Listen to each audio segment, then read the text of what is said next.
Rick collapsed an intergalactic government by changing one number in their economy from 1 of itself to 0 of itself, causing presidents to shoot themselves and civilizations to fight over pants. Morty severed his own hand under a moving train to weaponize portal physics and create a singularity that erased a psychopath from existence. Jerry almost escaped a simulation because the aliens only gave him 5% processing power, and he got suspicious when everyone just kept saying yes to everything. And those are just 3 of the galaxy brain moments in this video. Can you imagine all the insane strategic plays there are to uncover when we dive deep into 2 hours of Rick and Morty lore to fall asleep, too? But it's the smartest moments over the next 2 hours. I was certainly shocked by some of the stuff I found when I made this video. So, if you're ready to be blown away by what's about to come, sit back, relax, maybe grab some Szechuan sauce, but don't riot at McDonald's over it. And let's begin. Rick's 4D chess, move that destroyed 2 governments and 1 marriage. So Rick Sanchez gets himself arrested by the Galactic Federation. Sounds like Grandpa finally screwed the pooch, right? Like when Walter White turned himself in, except with more burping and interdimensional travel. Wrong. This geriatric alcoholic just executed the most elaborate con in television history, while literally trapped inside his own brain, at a Shoney's. The writers really said, let's make the smartest man in the universe's safe space a mediocre family restaurant. And honestly, respect. In episode 1 of season 3, the Rickshank Rickdemption Rick voluntarily surrenders to space cops because he knows they'll interrogate him at the one facility in the galaxy with access to the most sensitive government data. It's like getting yourself arrested specifically so you can use the prison computer. Except instead of checking Facebook, you're planning to collapse an intergalactic government. Casual Tuesday for Rick Sanchez. While he's trapped in the Brainalyzer getting mind probed by Cornelius Daniel, a bug alien who looks like he was designed by someone who watched Men in Black on acid, Rick feeds him a completely fabricated backstory. Dead wife Diane, dead daughter Beth, tragic portal gun origin story, IBC. The whole thing plays like a CW drama, except it's all cap. The portal gun formula Rick reveals is actually a virus that gives him full control over the interrogation machine. It's the computing equivalent of handing someone a USB drive labeled "definitely not a virus, pinky promise," and they actually plug it in. Then Rick goes full quantum leap, meets being John Malkovich, and starts consciousness hopping through bodies, like he's trying on jackets at Target.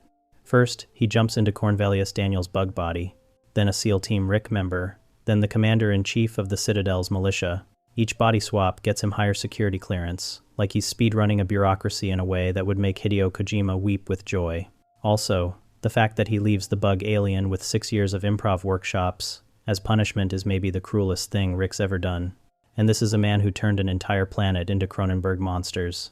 No. Now here's where Rick's plan goes from pretty smart to this dude playing 4D chess while everyone else is eating the checkers pieces. He uses his stolen commander-in-chief access to teleport the entire citadel of Ricks, Dayceps, basically a floating city of infinite genius grandpas who all hate each other, directly into Federation prison space.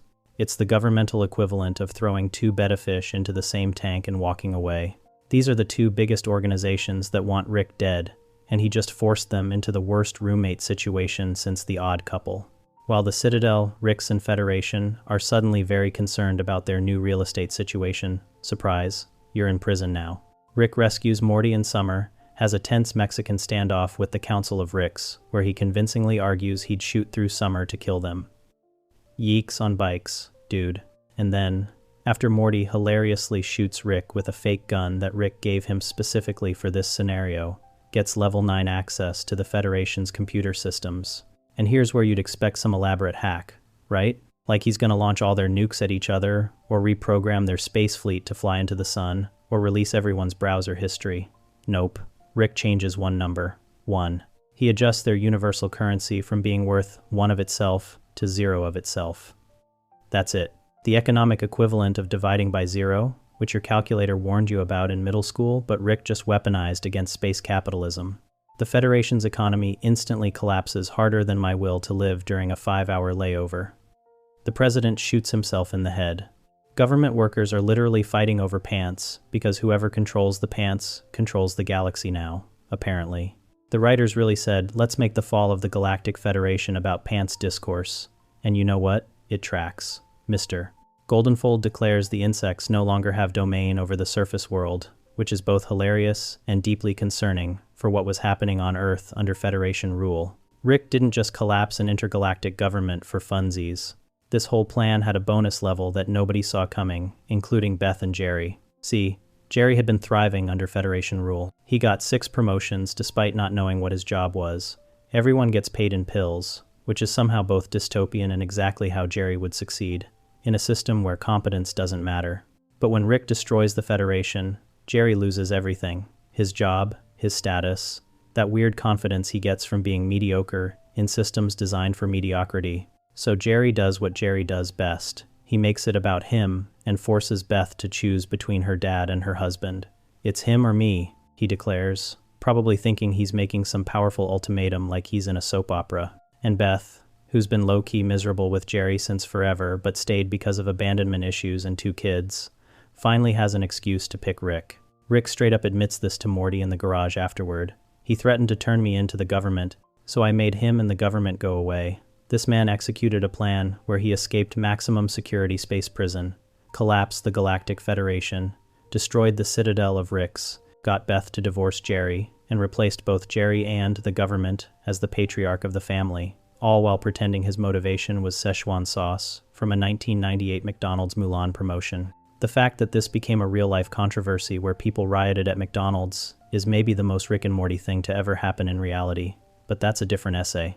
Rick couldn't just show up at home and expect Beth to accept him back after abandoning her as a teenager. So he engineered a scenario where Jerry would self-destruct, Beth would have to choose, and Rick would look like the hero who saved them from the Federation. He's simultaneously the protagonist and the villain of his own story, which is basically every anti-hero in prestige TV, except Rick, actually admits it out loud, instead of making us pretend he's secretly good. 3 birds, 1 stone. Or more accurately, 2 governments, 1 marriage, and infinite consequences he definitely won't deal with emotionally. All planned from inside a Shoney's in his own brain, while a bug alien ate McNuggets and thought he was winning.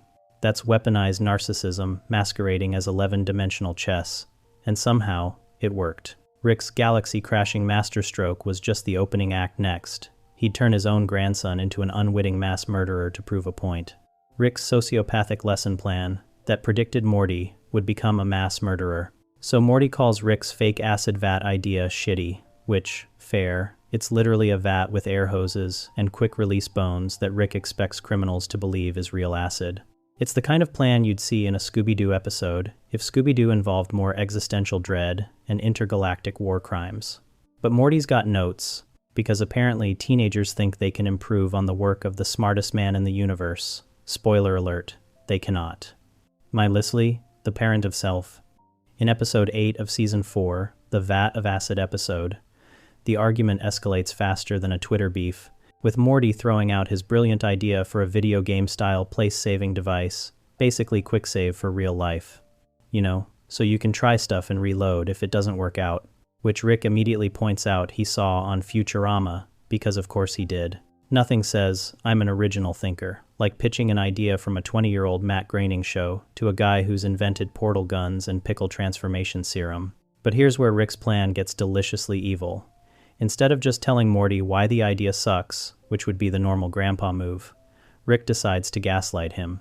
He calls Morty at 3 in the morning doing his best impression of a broken man, complete with fake apologies and self-deprecation. "You were right, Morty. I failed. I can't make it. It's Oscar-worthy manipulation, like if Daniel Day-Lewis method-acted being a sad scientist just to mess with his grandson's head." Then, plot twist, Rick reveals he did make the device. He built the exact thing Morty wanted. Morty's thrilled, Rick's smug, and absolutely nobody in the audience thinks this is going to end well, because this is Rick and Morty, not My Little Pony. Friendship is magic. So Morty goes absolutely feral with this thing.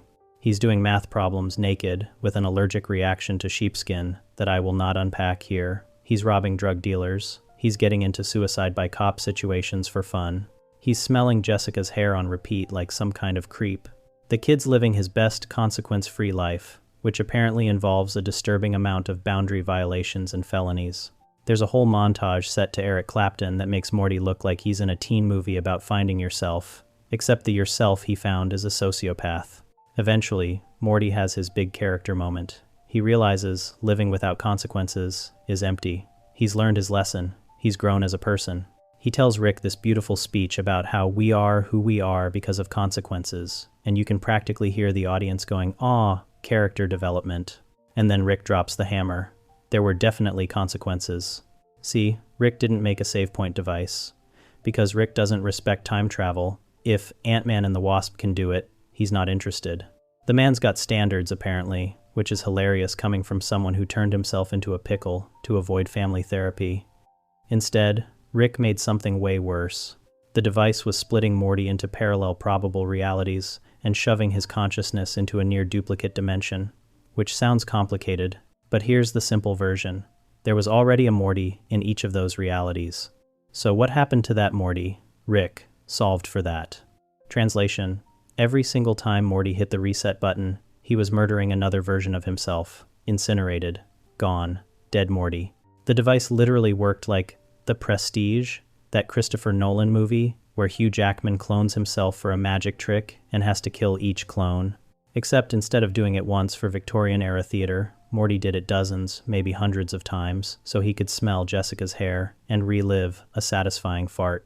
Rick knew this would happen. That's the genius evil part. He built a device that he, KNEW, would turn Morty into a mass murderer, because he predicted exactly how Morty would use it.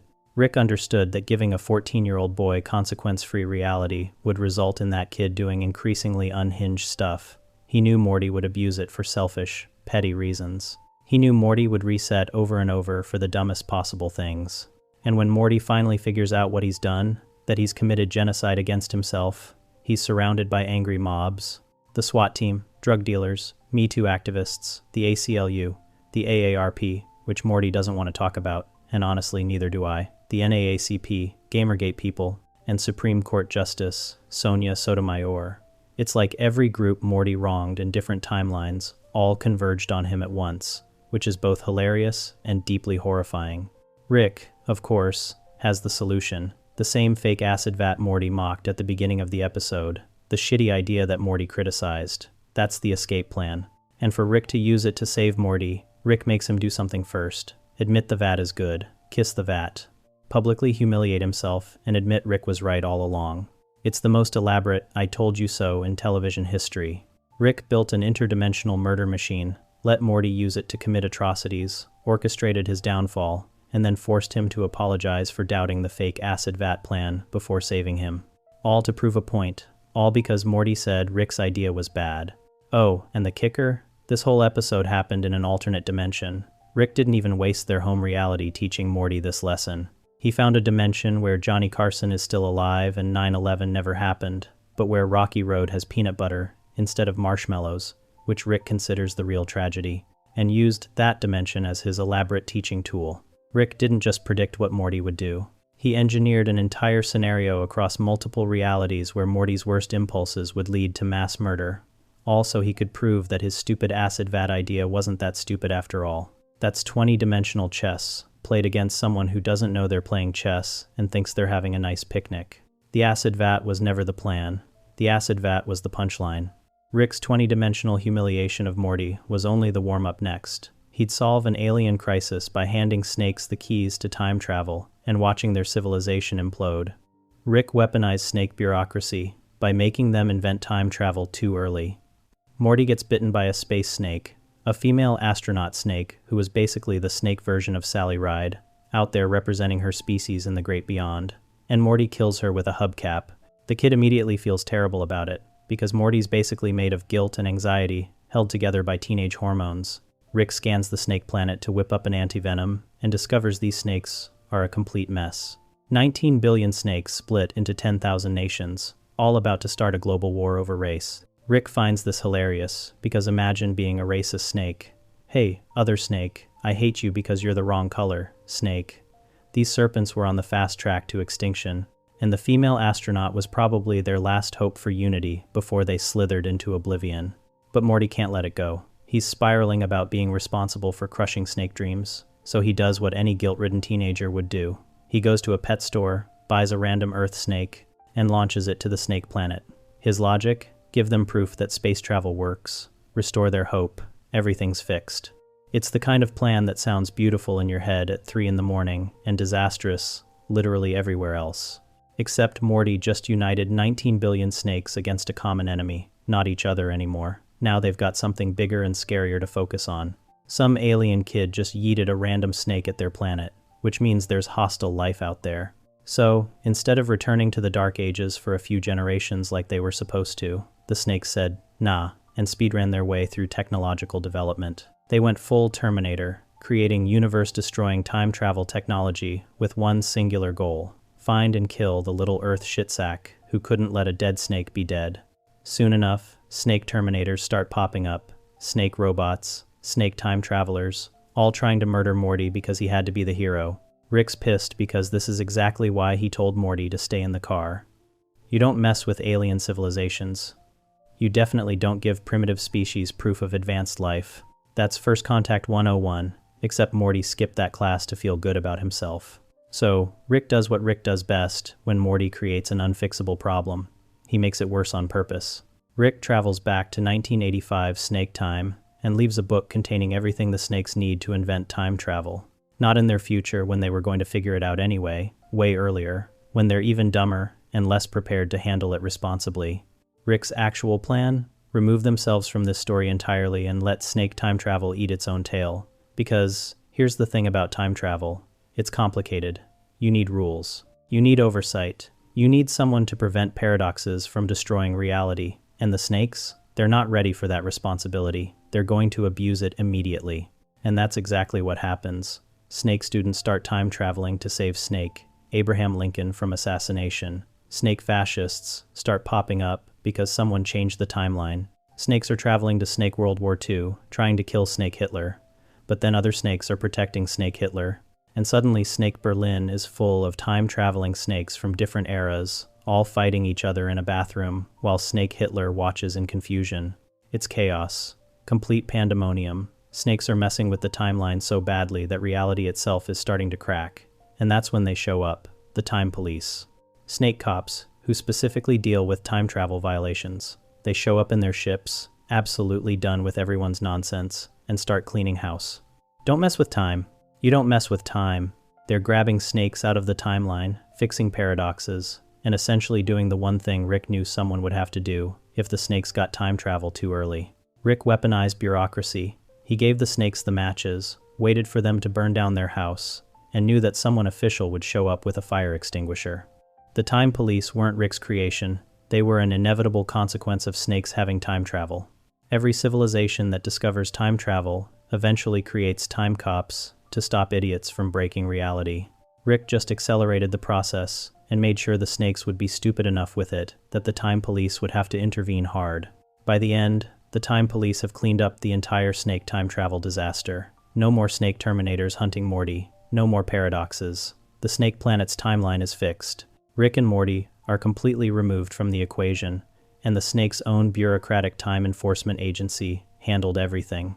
Rick didn't solve the snake problem. He engineered a scenario where the snake's own systems would solve it for him. The genius move wasn't giving them time travel. The genius move was giving them time travel before they were ready, knowing that someone, their own time cops, would have to clean up the mess. Rick turned the snake's worst impulses and technological advancement into a self-correcting problem. He pressed the gas pedal and waited for them to blow by a cop. That's understanding that sometimes the best way to solve a problem is to make it someone else's job. Specifically, to make it so catastrophically bad that an entire enforcement agency has to get involved. Rick didn't fight the snakes. He didn't try to reason with them. He just gave them enough rope, or in this case, enough time travel math, to hang themselves, then let their own time police cut them down. The snake CIA Rick predicted wasn't something he created. It was something he knew would exist, because that's what happens when civilizations get time travel. He just made sure they'd need to use it. Rick's snake time travel masterstroke was brilliant, but his next move was even more deranged. He escaped a literal story prison by creating the worst narrative imaginable. If you're enjoying this, make sure to subscribe for more. Rick and Morty wake up on a train in space. Not a spaceship that looks like a train. An actual train, with tickets and a bar and aliens telling stories about Rick Sanchez. Every single passenger is obsessed with Rick. Some want to kill him. Some claim they dated him. Some have Christmas stories about him being sad and lonely. It's like if Reddit became sentient and trapped you inside a thread about yourself. Rick figures it out fast. They're not in a simulation. they're in something worse. It's not a real train, it's a story device. Literally. A literal literary device, quite literally, metaphorically containing us. They're trapped inside an anthology, one of those shows, where each segment is a different self-contained story. Except this anthology is about Rick and Morty, and they're stuck living it. The train is run by the tickets please guy, who's impossibly jacked. Morty calls his abs cum gutters, which Rick finds gross but accurate, and he keeps trying to collect their tickets. Every time someone tells a story about Rick, it manifests as reality around them. The train is amplifying and linking unrelated narrative fields. It's feeding off Rick and Morty's narrative potential to create infinite stories. Rick realizes the train has been hijacked, but not by the tickets please guy, by someone using the anthology structure against them. They try to fight their way to the engine, but the train is circular. There's no engine to reach. It's pure story structure with no exit. Then they meet Storylord. He's the villain behind this whole thing. And he's exactly what he sounds like. A pretentious metafiction antagonist who looks like if Frasier Crane became a cosmic entity. Storylord trapped Rick and Morty in this anthology train specifically to drain their limitless potential and use it to break through the fifth wall, going beyond the fourth wall, which is already breaking the boundary between fiction and audience into something even more meta. Storylord starts burning through Rick and Morty's potential, forcing them to live out different story scenarios. Rick going to therapy, Morty going to college, Aberdolf Linkler returning from the dead. All the canon moments that could have been but weren't. Storylord is literally draining their narrative possibilities, burning them out until there's nothing left. Rick and Morty are losing. They're being consumed by the anthology. Storylord is winning. And that's when Rick does something absolutely genius and deeply cynical. He pretends to accept Jesus Christ as his personal savior. Rick starts praying, out loud, on screen, my best friend and personal savior, Jesus Christ. He's doing a full Christian conversion narrative, complete with Morty joining in. They're both praying, accepting Jesus into their hearts, being born again.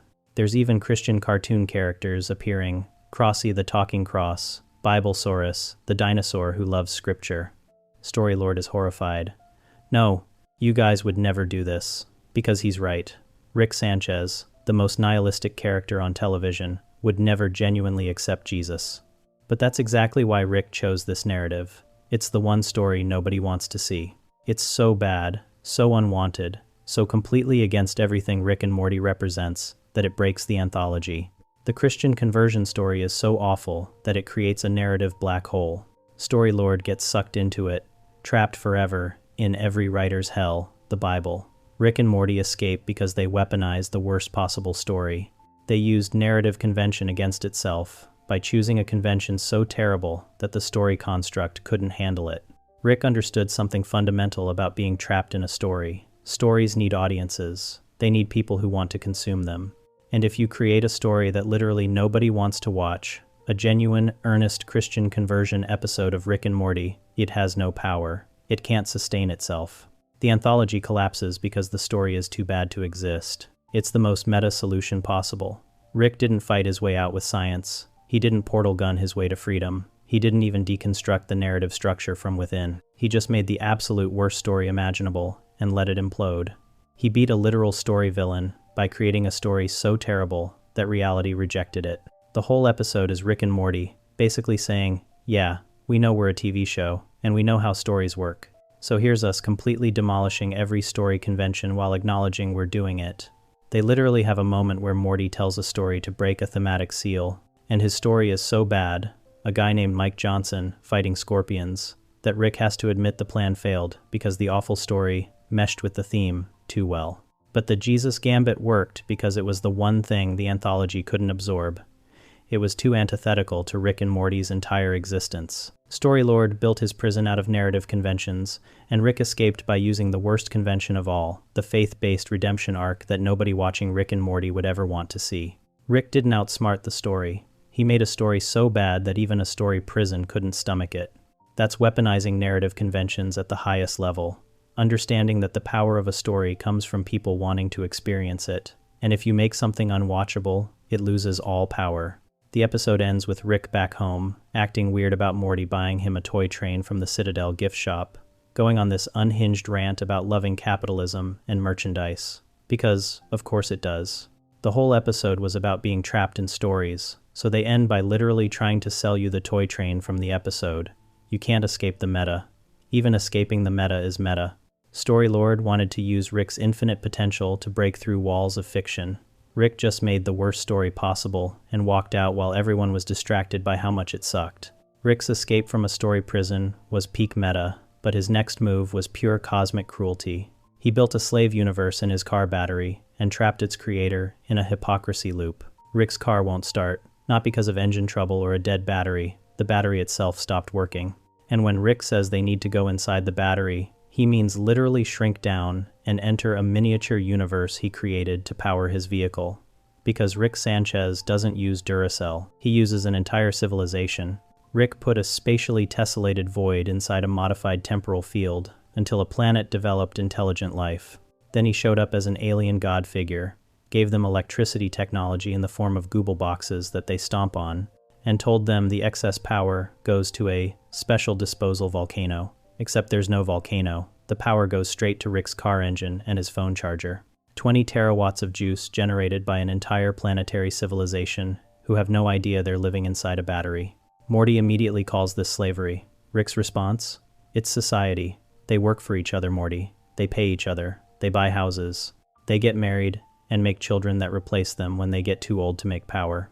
When Morty says, that just sounds like slavery with extra steps, Rick hits him with, ooh la la, someone's gonna get laid in college. It's Rick's way of saying, yeah, you're right. But also shut up, because you just figured out how all of capitalism works. But the Google boxes stopped generating power. Why? Because inside Rick's Microverse, a scientist named Zeep Zandflorp invented his own miniature universe.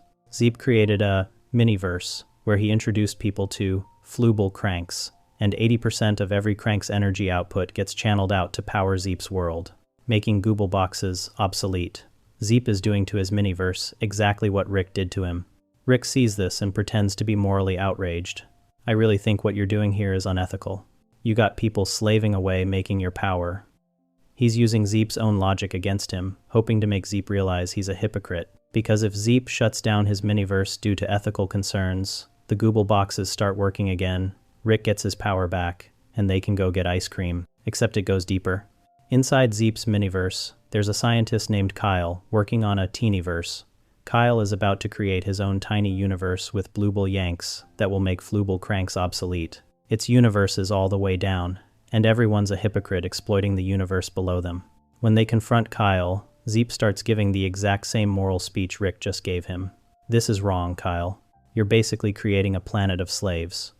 And Rick throws Zeep's own words back. They work for each other and pay each other money. Zeep starts to say, that just sounds like slavery, with X, tra, steps, and then stops. Because he realizes mid-sentence that he's Rick. He's doing the exact same thing, and Rick is loving it.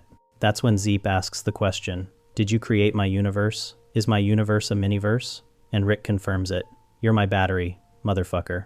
That's all you are. Zeep's entire existence, his planet, his civilization, his scientific achievements, all of it exists inside a box designed to power Rick's car. They fight. They crash land on a prehistoric planet inside Kyle's teeniverse. They build weapons out of sticks and stones. Rick makes ski shoes. Zeep rides a pterodactyl. They're trying to kill each other while Morty runs off to live with tree people and masturbates to an extra curvy piece of driftwood because he's that desperate to escape their nonsense. Eventually, Morty forces them to work together, and they build a way out. But here's where Rick's real genius shows. He knows Zeep is planning to betray him. Zeep says he needs to grab his wallet from his ship, but Rick knows Zeep is going to the transporter to escape back to his universe and destroy the miniverse, which would strand Rick forever. So they race back through the nested universes. Zeep gets to his lab first and prepares to destroy his miniverse. And that's when Rick reveals his ace in the hole, mutual assured destruction. If Zeep smashes his miniverse, Rick will destroy Zeep's entire microverse. Zeep's universe only exists because Rick made it. If Zeep kills Rick's battery, Rick kills Zeep's reality. Zeep realizes he's trapped. He has to keep his miniverse running. He has to keep being the villain he accused Rick of being. Because if he destroys his own battery on moral grounds, Rick destroys him. The only way Zeep survives is by continuing to exploit the universe he created. Rick drives away, and his car starts perfectly, because Zeep made the only logical choice. The battery works again because Zeep knows that destroying it means mutual destruction. Rick didn't need to threaten him or force him. He just needed Zeep to understand the game theory. Rick even tells Morty afterward, Zeep knew that once I got back to my car, one of two things was going to happen. I was going to have to toss a broken battery, or the battery wouldn't be broken. If the battery was broken, Rick would destroy Zeep's universe anyway, because it's useless. If it works, Zeep lives. So Zeep fixed his miniverse, not out of mercy, but out of self-preservation. Rick created a system where his battery had to fix itself or die. He engineered a scenario where Zeep's survival depended on continuing the exact exploitation he realized was wrong. Rick turned Zeep's moral awakening into a suicide pact, and Zeep blinked first. That's the genius move. Rick didn't win by being stronger or smarter in the moment. He won by creating a universe where his enemy had no choice but to power his car forever. The battery is a person who understands he's being exploited, knows it's wrong, and has to do it anyway, because the alternative is non-existence. Rick created a universe of slaves who can never escape because escaping means death, and he did it with pure game theory and nested exploitation. That's understanding that sometimes the best prison is one where the inmates have the keys but can't use them. Now let's move on to Jerry's smartest moments. Rick and Morty get kidnapped by Zagarian aliens who trap them inside an elaborate simulation to steal Rick's concentrated dark matter formula. The Zagarians create a fake Earth designed to manipulate Rick into revealing his secrets. Rick figures it out immediately because he notices sloppy details. But there's an unexpected problem. Jerry got accidentally abducted too.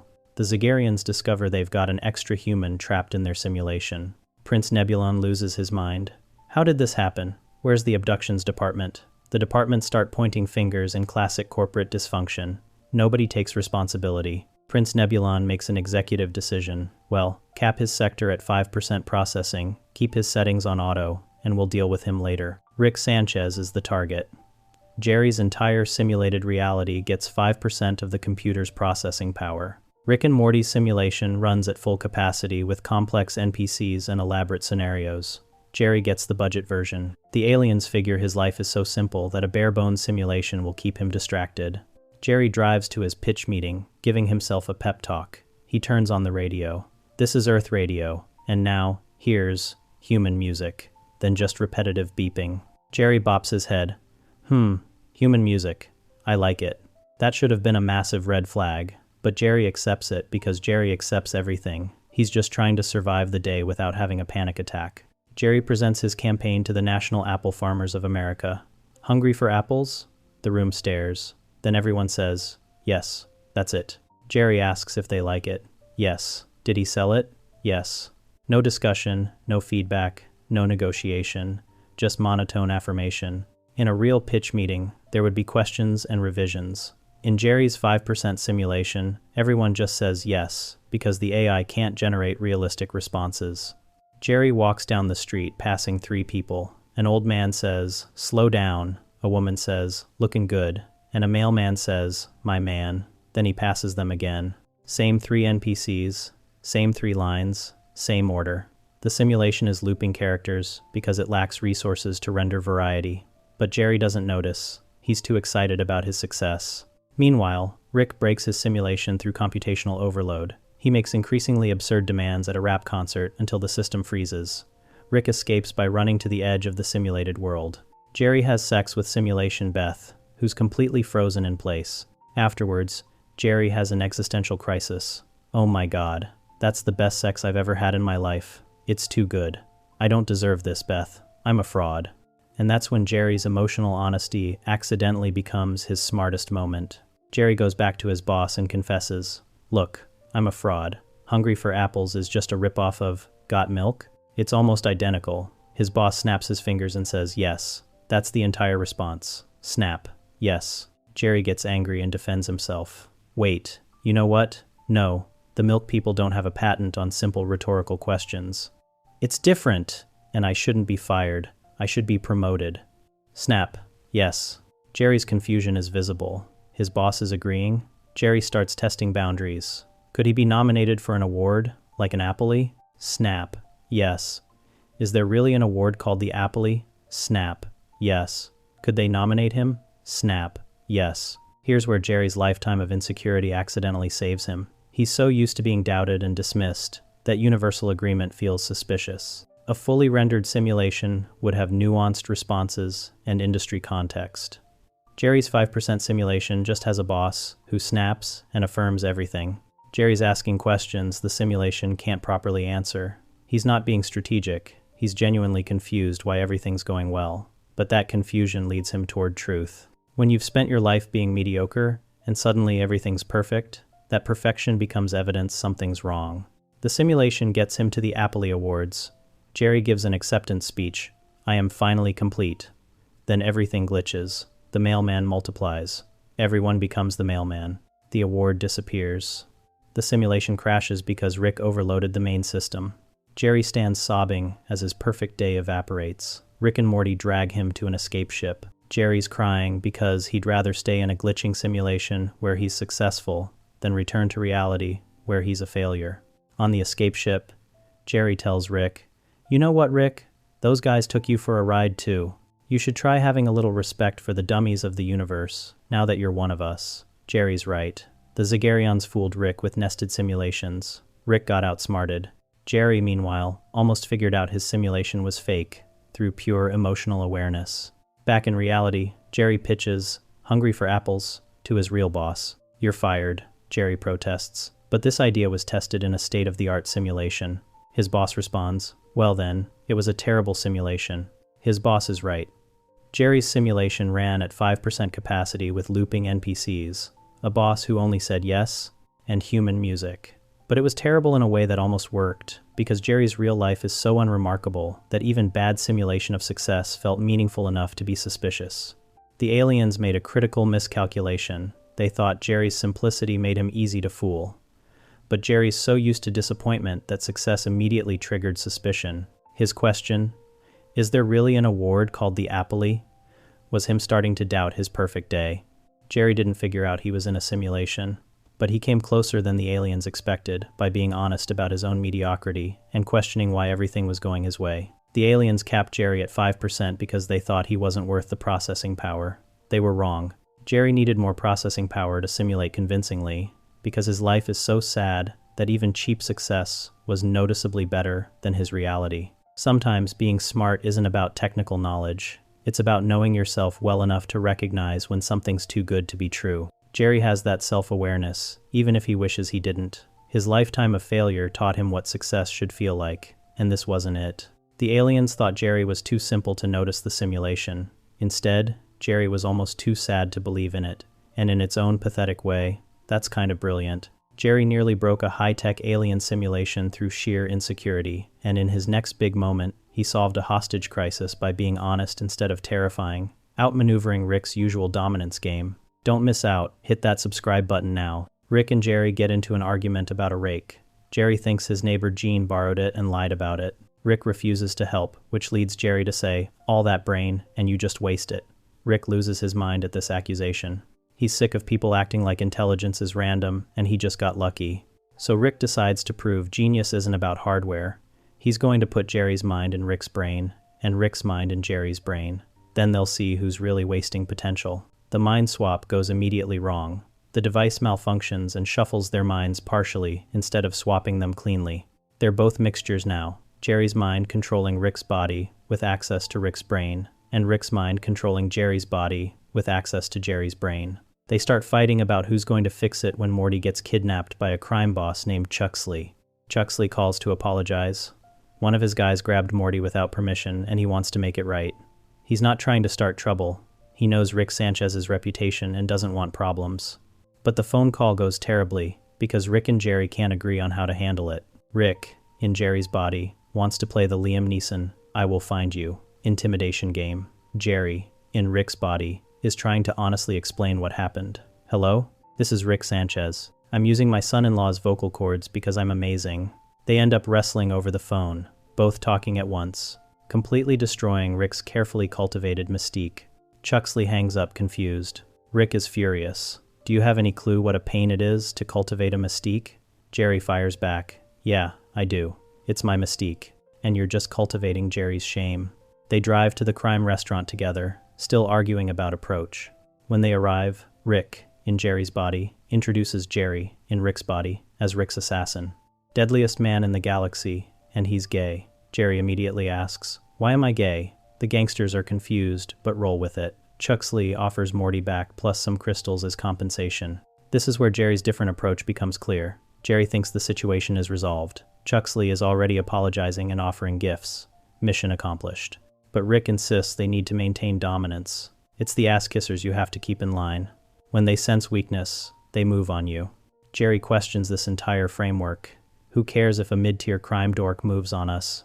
Rick explains that if they don't assert dominance, Chuxley will think he can kill them. Jerry responds with brutal honesty. Yeah, because God doesn't haggle for $20 worth of croutons. Jerry's point is valid. Rick is so committed to maintaining his reputation that he's turning a resolved situation into a confrontation. Chuxley was backing down, apologizing, offering compensation.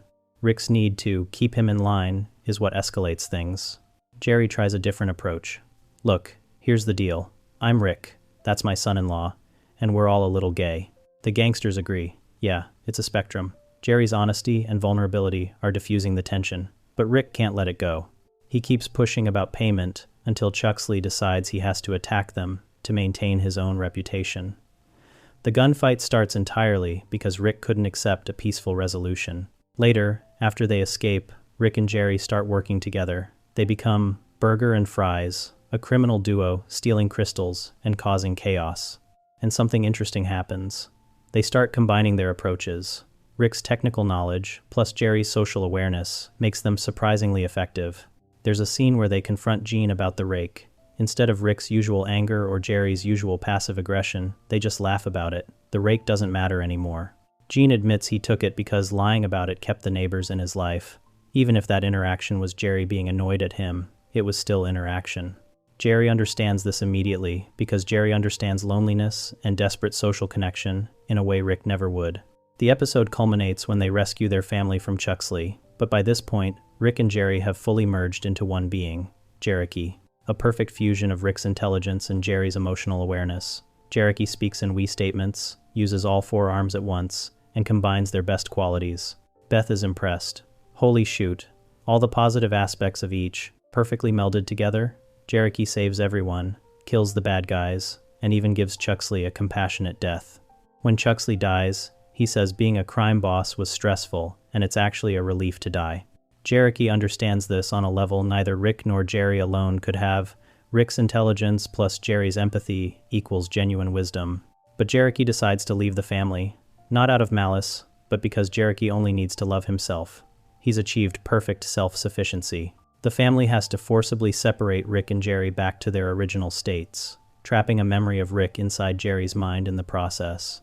The smart moment is that Jerry understood something Rick consistently misses. Not every situation requires dominance and intimidation. Sometimes being honest about your position, acknowledging vulnerability, and treating people with basic dignity works better than cultivating a reputation as someone too dangerous to cross. Rick maintains his mystique through fear. Jerry maintains relationships through honesty, even if that honesty is awkward. Neither approach is perfect, but Jerry's approach actually resolved the Chuxley situation before Rick's need for dominance escalated it into violence. Jerry was right that Chuxley was already backing down. Jerry was right that fighting over $20 worth of crystals was ridiculous. Jerry was right that they didn't need to maintain Rick's reputation at all costs.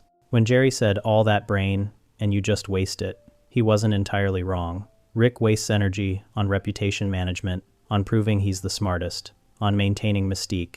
Jerry wastes energy on seeking approval and avoiding conflict. But when forced to work together, when they combined Rick's capabilities with Jerry's social awareness, they became something better than either alone. Sometimes being smart isn't about having the biggest brain or the most advanced technology. Sometimes it's about reading a room, understanding when someone's already surrendering, and accepting victory without needing to humiliate your opponent. Jerry understood that. Rick didn't. And for once, Jerry's approach was objectively more effective than Rick's. Jerry outmaneuvered Rick in a hostage standoff through honesty, but his next big moment of accidental brilliance came when a public breakdown exposed how aliens had been manipulating him from the start. Jerry ends up in an alien hospital after eating Rick's mutant bacteria from the freezer. While he's recovering, the galaxy's most famous civil rights leader, Shrimply Pibbles, gets brought to the emergency room, fighting for his life. The doctors have an unusual solution. Jerry's penis has the perfect configuration to be molded into a functioning heart. They need Jerry to donate.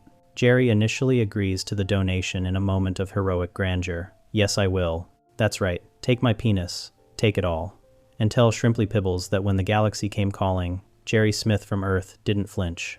He's finally found a way to matter. Someone needs him. The galaxy needs him. It's everything Jerry's ever wanted. Beth is less enthusiastic. When the doctor shows her the prosthetic catalog, she's definitely interested in the options, maybe too interested. But Jerry insists this is about love, not logistics. Who could argue with a wife's decision to keep her lover intact? Beth responds by putting the decision back on Jerry. If you want to keep your penis, you should say, out loud, I prefer to keep my penis. Jerry can't say it without looking selfish, and Beth knows it. Jerry gets cold feet and tries to find a way out. The doctor leaves him alone with a computer that has the alien internet on it, ostensibly so Jerry can use his penis one last time. But Jerry discovers medical records showing Shrimply Pibbles has a heroin addiction. Jerry thinks he's found the smoking gun. You just wrote my penis a one-way ticket to staying on my body town.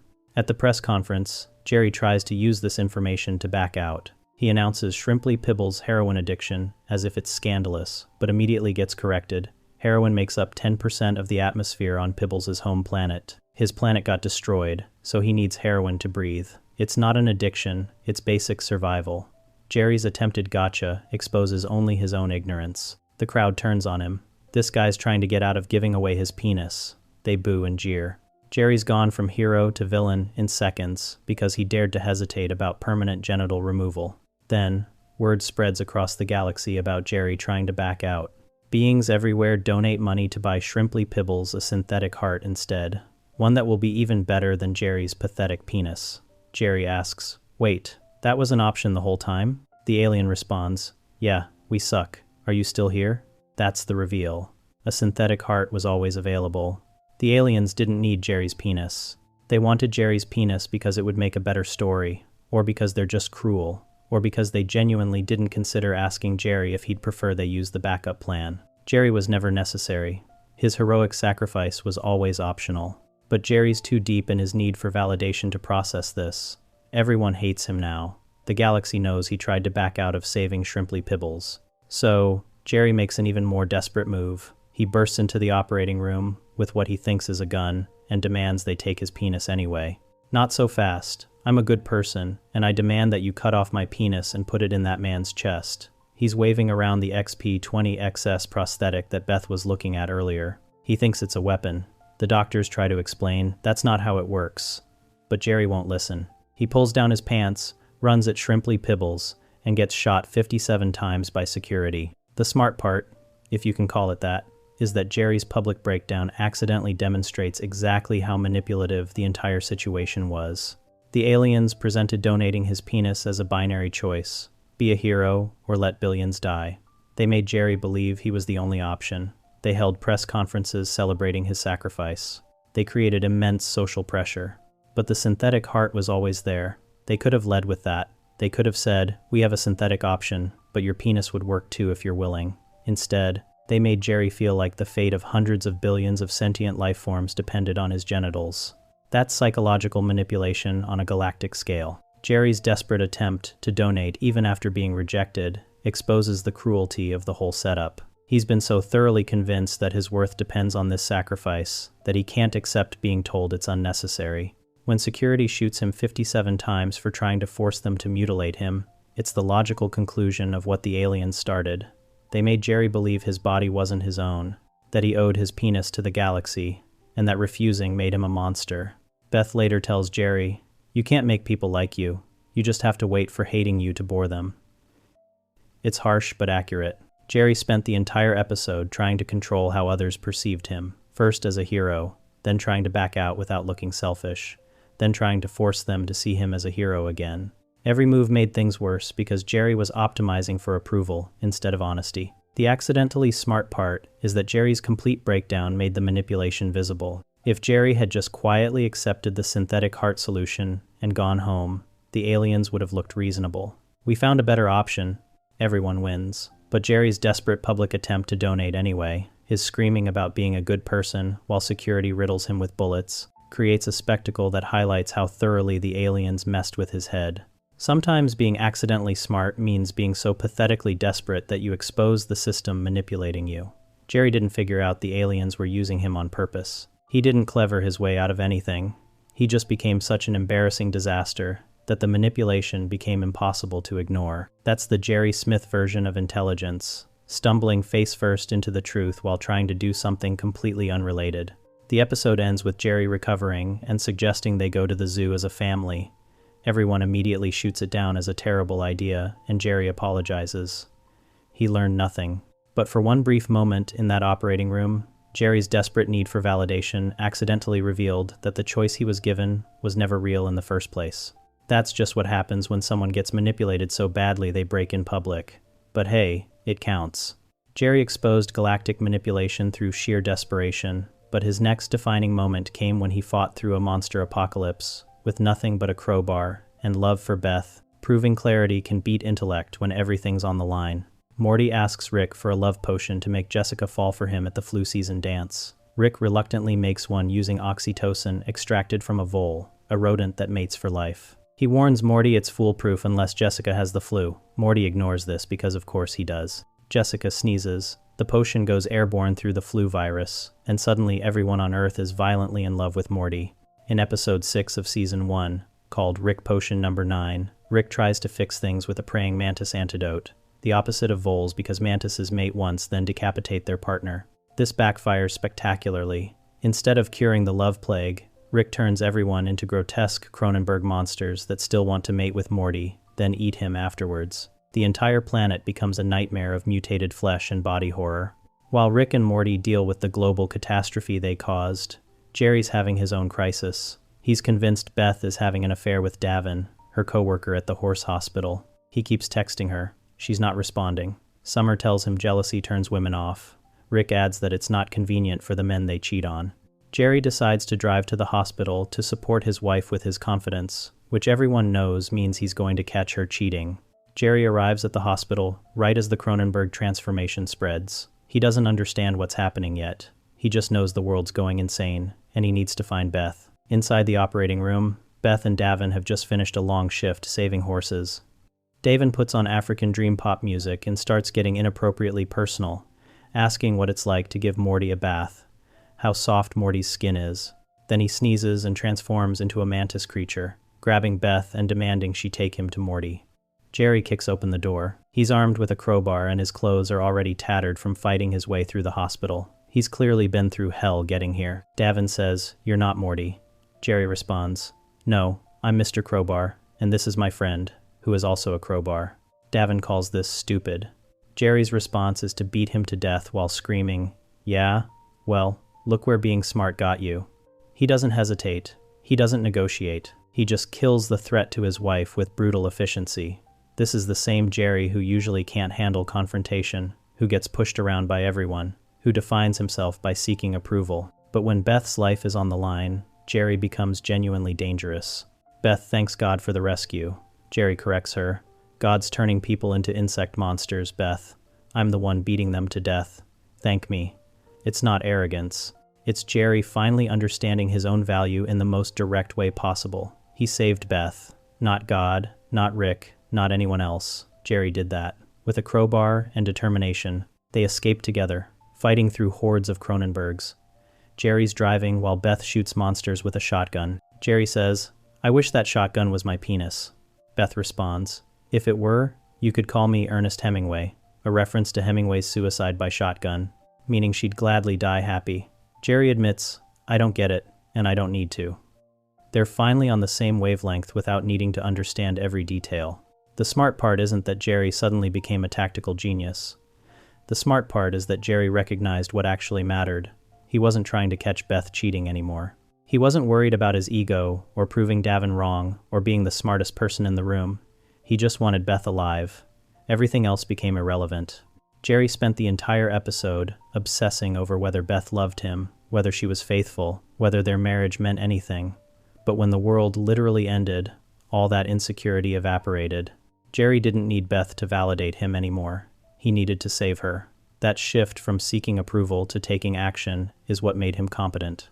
Compare this to Rick and Morty's approach to the crisis. Rick keeps trying increasingly complex scientific solutions. First the mantis serum, then mixing koala with rattlesnake, with chimpanzee, with cactus with shark, with golden retriever, with just a smidge of dinosaur. Each solution makes things worse. Rick's intelligence becomes a liability because he keeps assuming he can science his way out of consequences. Jerry doesn't have that option.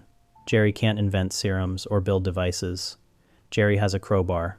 So Jerry uses the crowbar. When you only have one tool and one goal, decision-making becomes very simple. Jerry's lack of options forced clarity. The episode ends with Rick and Morty abandoning their original dimension for one where Rick successfully fixed everything but then died. They bury their own corpses and take their places.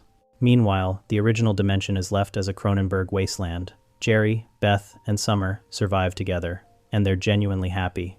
Beth admits, "Now that they're gone, I'm finally happy." Jerry didn't save the world. He saved his wife. That was enough. While Rick was trying to reverse global catastrophe through increasingly desperate science experiments, Jerry was just trying to get to Beth before something killed her.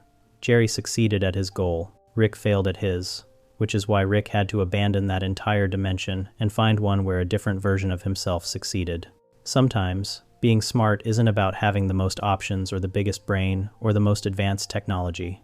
Sometimes it's about knowing what you actually want and taking direct action to get it. Jerry wanted Beth safe. Jerry made Beth safe. Everything else, the Cronenberg monsters, the apocalypse, his own survival, became obstacles to solve rather than existential crises to have feelings about. The Jerry who started the episode was insecure, jealous, checking his phone constantly for Beth's responses. The Jerry who ended the episode beat a mutant to death with a crowbar while proclaiming himself Mr. Crowbar.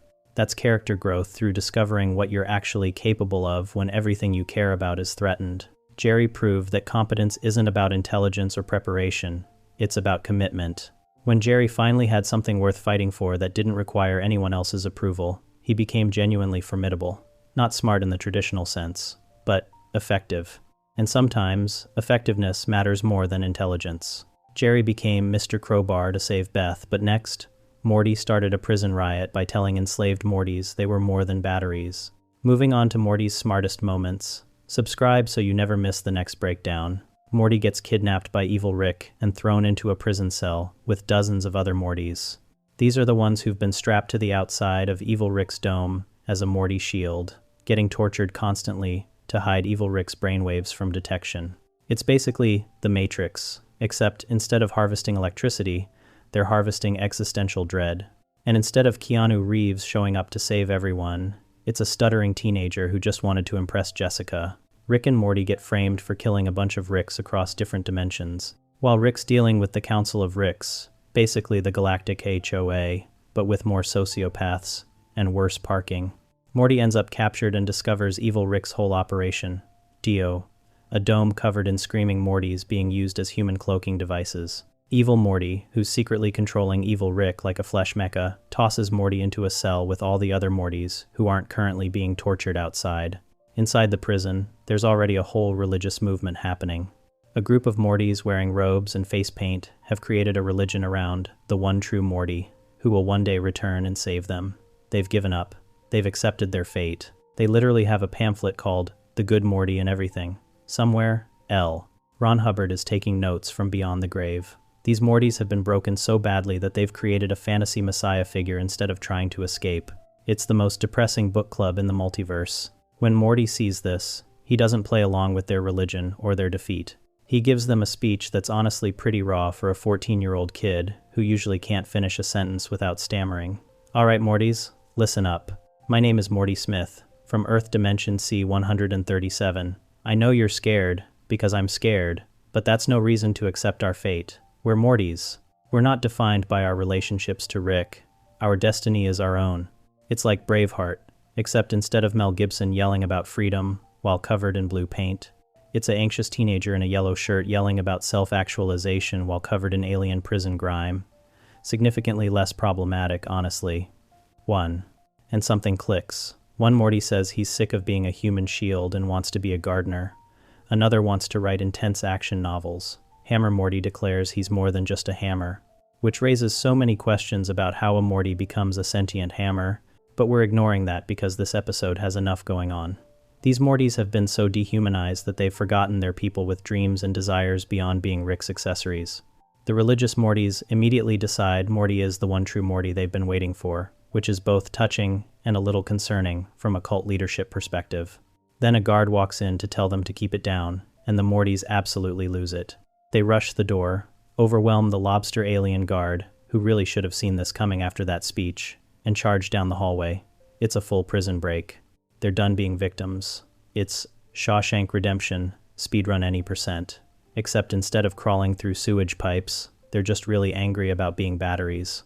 When they reach Evil Rick's lab, he's got Rick C, 137, strapped to an examination table, downloading his memories like he's torrenting Rick's brain. Evil Rick tells the Mortys to do their worst, basically daring them to kill him, and they do. The Mortys swarm him, tearing into him until he's dead. It's brutal, it's violent, and it's the direct result of Morty telling them they're worth more than their function. Turns out all you need for a successful revolution is one decent motivational speech and a lot of pent-up rage. The French Revolution was basically the same thing, but with more guillotines and powdered wigs. Here's the genius part. Morty didn't save them with science or Rick's gadgets. He saved them by giving them something they'd lost: self-worth. These Mortys had been conditioned to believe they existed purely to serve Rick's. They were batteries. They were shields. They were tools. Morty reminded them they were people, and people don't have to accept being enslaved. It's Philosophy 101 meets Prison Break, and somehow a 14-year-old with crippling self-esteem issues pulled it off. The ironic twist is that by doing this, Morty accidentally fulfilled the religious prophecy the Mortys created. He was the one true Morty who came to save them. Not because he was special or chosen by destiny, but because he was the first Morty to show up and say, "This is wrong, and we can fight back." He's basically accidental space Jesus, which is a hell of a thing to put on your college application. Rick even warns Morty about this at the end of the episode.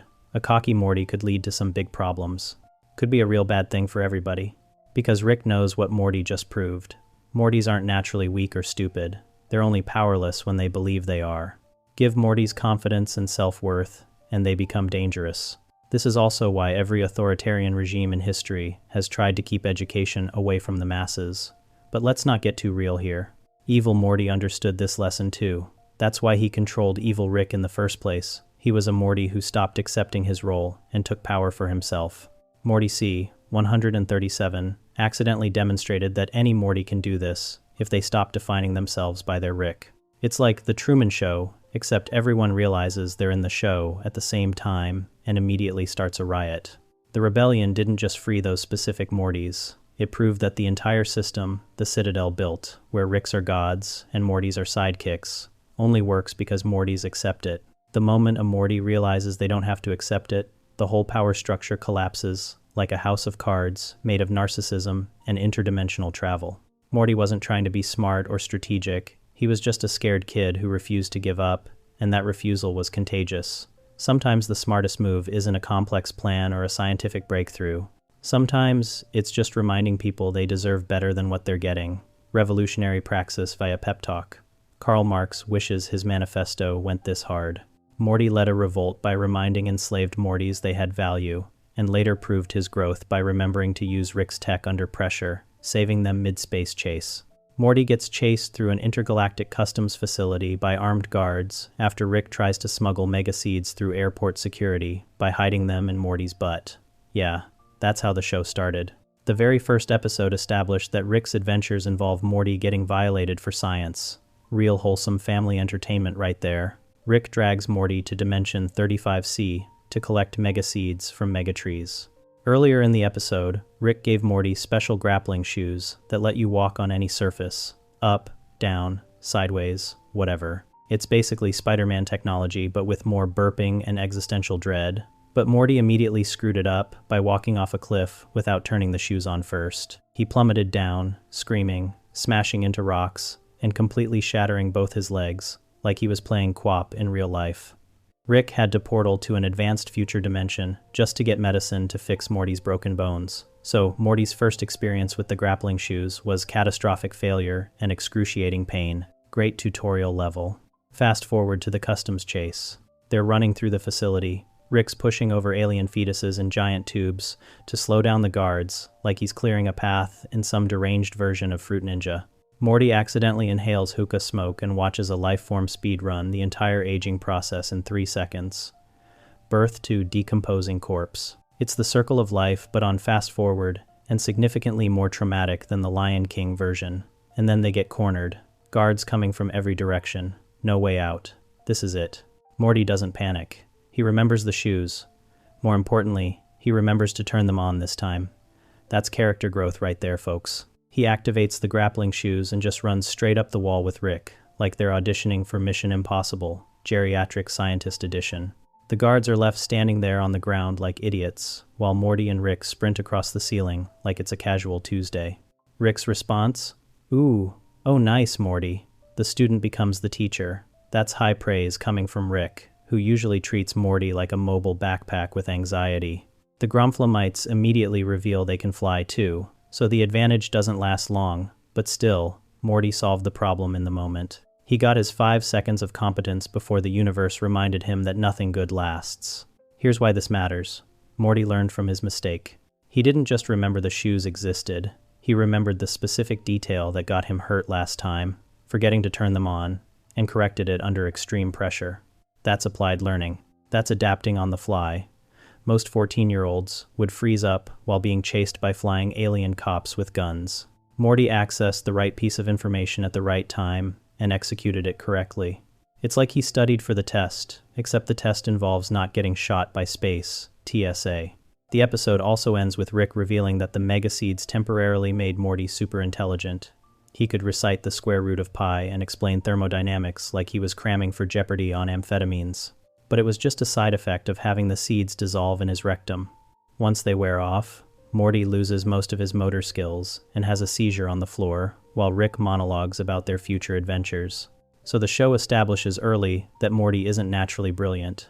He's actually pretty average, maybe below average academically. His parents literally think he has some kind of disability.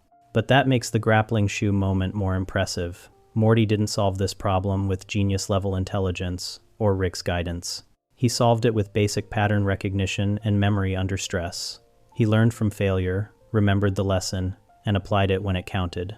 That's just being competent in a crisis. It's the difference between being Tony Stark and being the guy who remembers where Tony Stark parked the car. Rick even acknowledges it with genuine respect.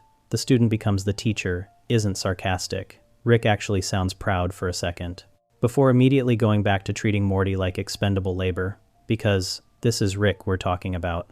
The man has the emotional range of a particularly grumpy vending machine, but for one brief moment, Rick recognized that Morty learned something useful from him without needing his hand held.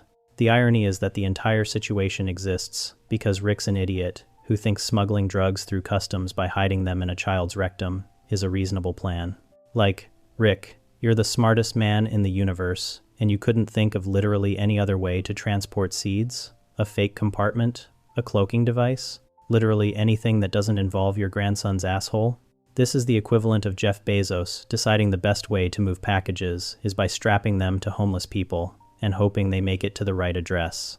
But Morty doesn't question the plan yet. That comes later in the series, after he's accumulated enough trauma to fill a therapist's entire career. In the pilot, he just does what needs doing and figures out solutions when Rick's plans inevitably fall apart. The grappling shoes moment is the first time we see Morty be useful, not because Rick told him what to do, but because Morty remembered and adapted on his own. No instructions, no guidance. Just a kid who paid attention the first time he got his legs pulverized. That's the foundation for every smart moment Morty has later in the series. He's not a genius. He's not naturally gifted.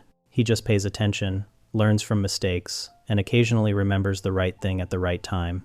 In a show where everyone's either a super genius or completely useless, Morty's superpower is being just barely competent enough to survive Rick's catastrophically dangerous lifestyle. He's the Hufflepuff of the Rick and Morty universe, not particularly talented at anything specific, but persistent enough to not die immediately. And it all started with remembering to turn on a pair of magic shoes while running from space cops. Not exactly curing cancer, but hey, it kept him alive long enough to become the broken shell of a person he is by season 7. Growth looks different for everyone, and for Morty, growth means remembering to flip the on switch before attempting to defy gravity. The bar is low, but at least he cleared it. Morty proved he could learn under pressure by using Rick's tech to escape space cops, and later made a cold, calculated choice to kill his friend and stop a genocide. Morty kills his friend to save the universe, not metaphorically. Literally shoots him in the face multiple times with an antimatter gun while the friend is singing a beautiful song about cosmic unity. This is the episode where Morty learns that sometimes doing the right thing means doing something absolutely horrible, and you don't get to feel good about it afterward. Rick sells an antimatter gun to an assassin named Cronenberg Michael, who openly admits he loves killing and has no code of ethics. Morty's horrified because Rick just armed a murderer for beer money and video game tokens. Rick takes Morty to Blips and Chits, an arcade where Morty plays Roy, a VR game where you live an entire human life in about 5 minutes. Morty experiences 55 years as Roy Parsons, gets married, beats cancer, works at a carpet store, and dies falling off a ladder. Wild first date experience. While Rick's busy playing Roy and taking the character off the grid with no social security number, which apparently impresses alien arcade goers more than you'd think, Morty steals Cronenberg Michael's business card and tracks him down. Morty finds Michael at a Galactic Federation outpost about to assassinate his target. Morty crashes Rick's spaceship through the ceiling, crushing Cronenberg Michael to death. Congratulations, Morty just committed vehicular manslaughter to stop a murder, which is either extremely heroic or extremely stupid, depending on your philosophical framework. The assassination target turns out to be a gaseous telepathic cloud, being that Morty immediately nicknames Fart after mishearing telepathy as Jessica's feet. Fart can read minds, transmute matter into gold, and sing beautiful songs about cosmic unity. Fart thanks Morty for saving his life and asks to be released. Rick warns Morty not to do it. Morty does it anyway, because Morty's 14, and his brain is wired to make exactly these kinds of impulsive decisions. Now they're on the run from the Galactic Federation with a mind-reading fart that can turn oxygen into gold. Every cop in the galaxy wants them. Rick's annoyed because he was having fun at the arcade and now he's got to deal with Morty's hero complex. They go to Gearhead's place to fix the ship. Gearhead, whose actual name is Revolio Clockberg Jr., immediately sells them out for the reward money. Rick handles this by shoving Gearhead's gear testicles into his mouth, which is exactly as disturbing as it sounds. They escape, but the chase gets people killed. Lots of people. Fart exits the car, enters a Gear police officer's mind, makes him think about how his friend Greg might be sleeping with his girlfriend, and causes him to crash into a chain reaction of destruction that kills dozens of cops and civilians. It's like watching Final Destination, except the villain is an existential crisis delivered by a sentient cloud. Rick makes fart jokes the entire time because Rick's coping mechanism for mass death is puns. They finally get Fart to the wormhole in the Promethean Nebula, so he can go home. Morty's sad to see his friend leave. That's when Fart drops the bomb. Carbon-based life is a threat to all higher life. To us, you are what you would call a disease. Wherever we discover you, we cure it.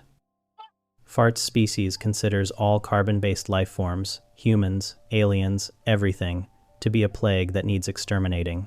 And Morty just helped him get home so he can tell his species exactly where to find Earth. Morty asks Fart to sing one more time. As Goodbye Moonmen plays, and Fart approaches him singing about cosmic unity, Morty shoots him with the antimatter gun. Cronenberg Michael dropped. He shoots Fart multiple times until he completely disintegrates. Fart's last words are, "Morty, why, why?" Morty just responds, "Goodbye," and drops the gun, crying. This is trolley problem ethics on nightmare difficulty. Morty spent the entire episode arguing that all life has value and should be protected. He killed an assassin to save Fart. He risked his own life and caused dozens of deaths during the escape. And then he finds out his friend plans to commit genocide against literally all carbon-based life in the universe, which includes every human, every animal, every plant, everything on Earth, and countless other planets. Morty has to choose between his moral principles, save all life, and the practical reality that some life wants to exterminate all other life. He chooses humanity. He chooses his family. He chooses every carbon-based organism in existence over his personal feelings, and it destroys him. You can see it on his face when he gets back to the ship. He's not triumphant. He's traumatized. Rick tries to lighten the mood by saying, at least all the death and destruction wasn't for nothing, but Morty's completely detached, almost catatonic.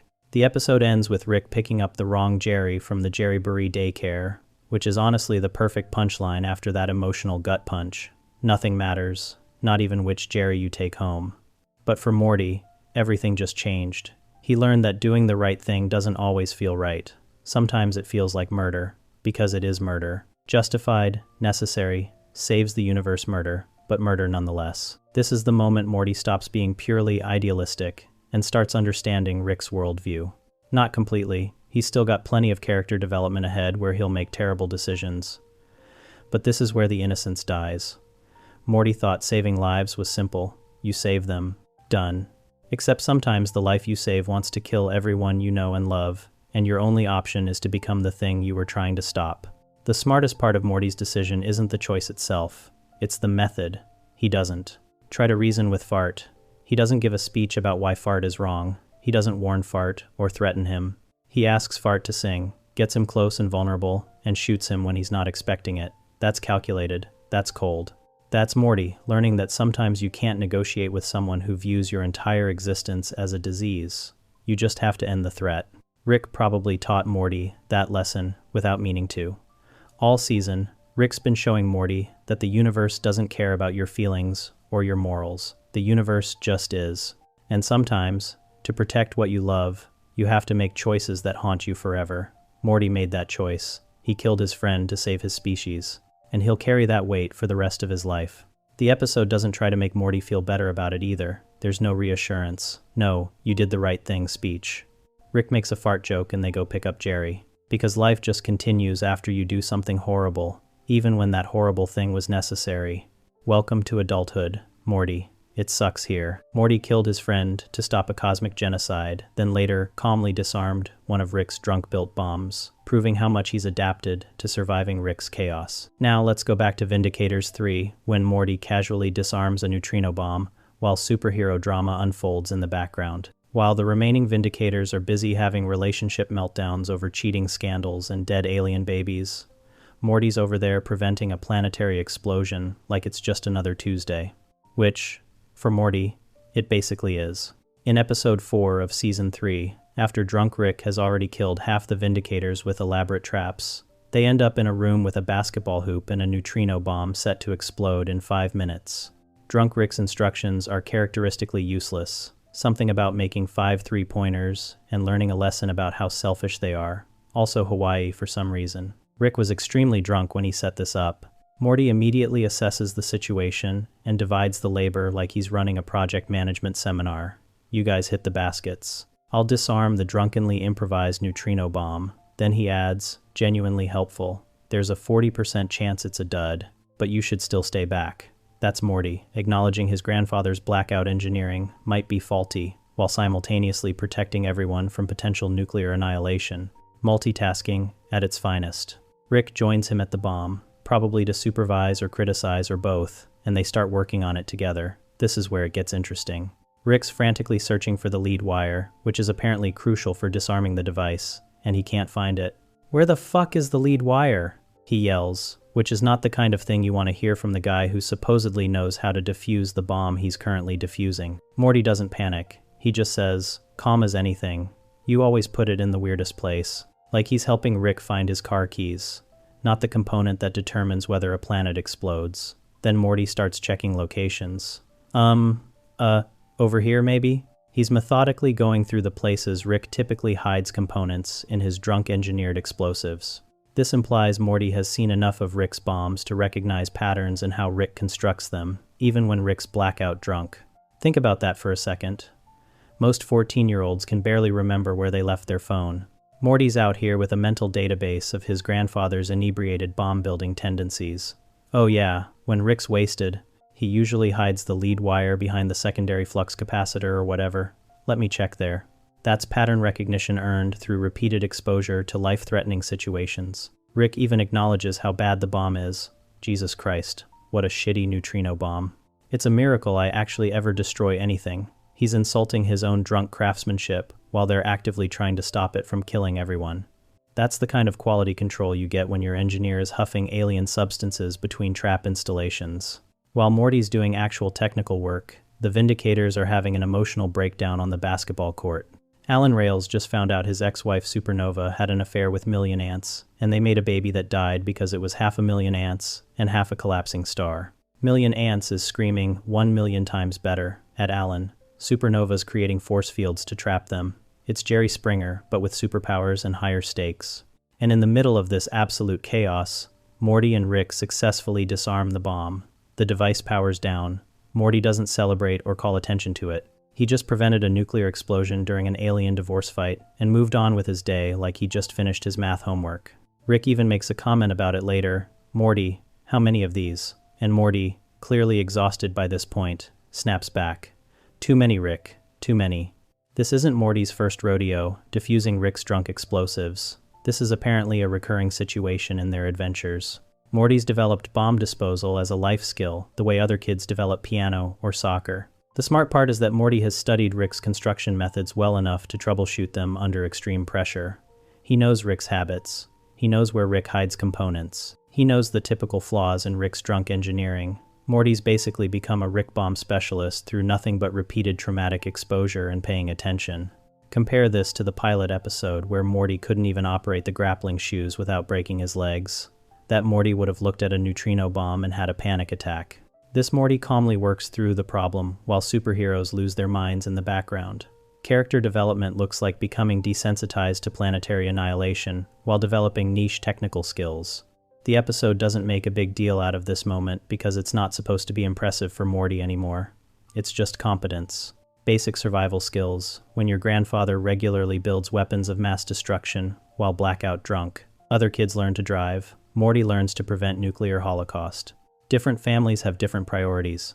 And the kicker is that, after all this, after Morty saves everyone from the bomb, the Vindicators still don't acknowledge it.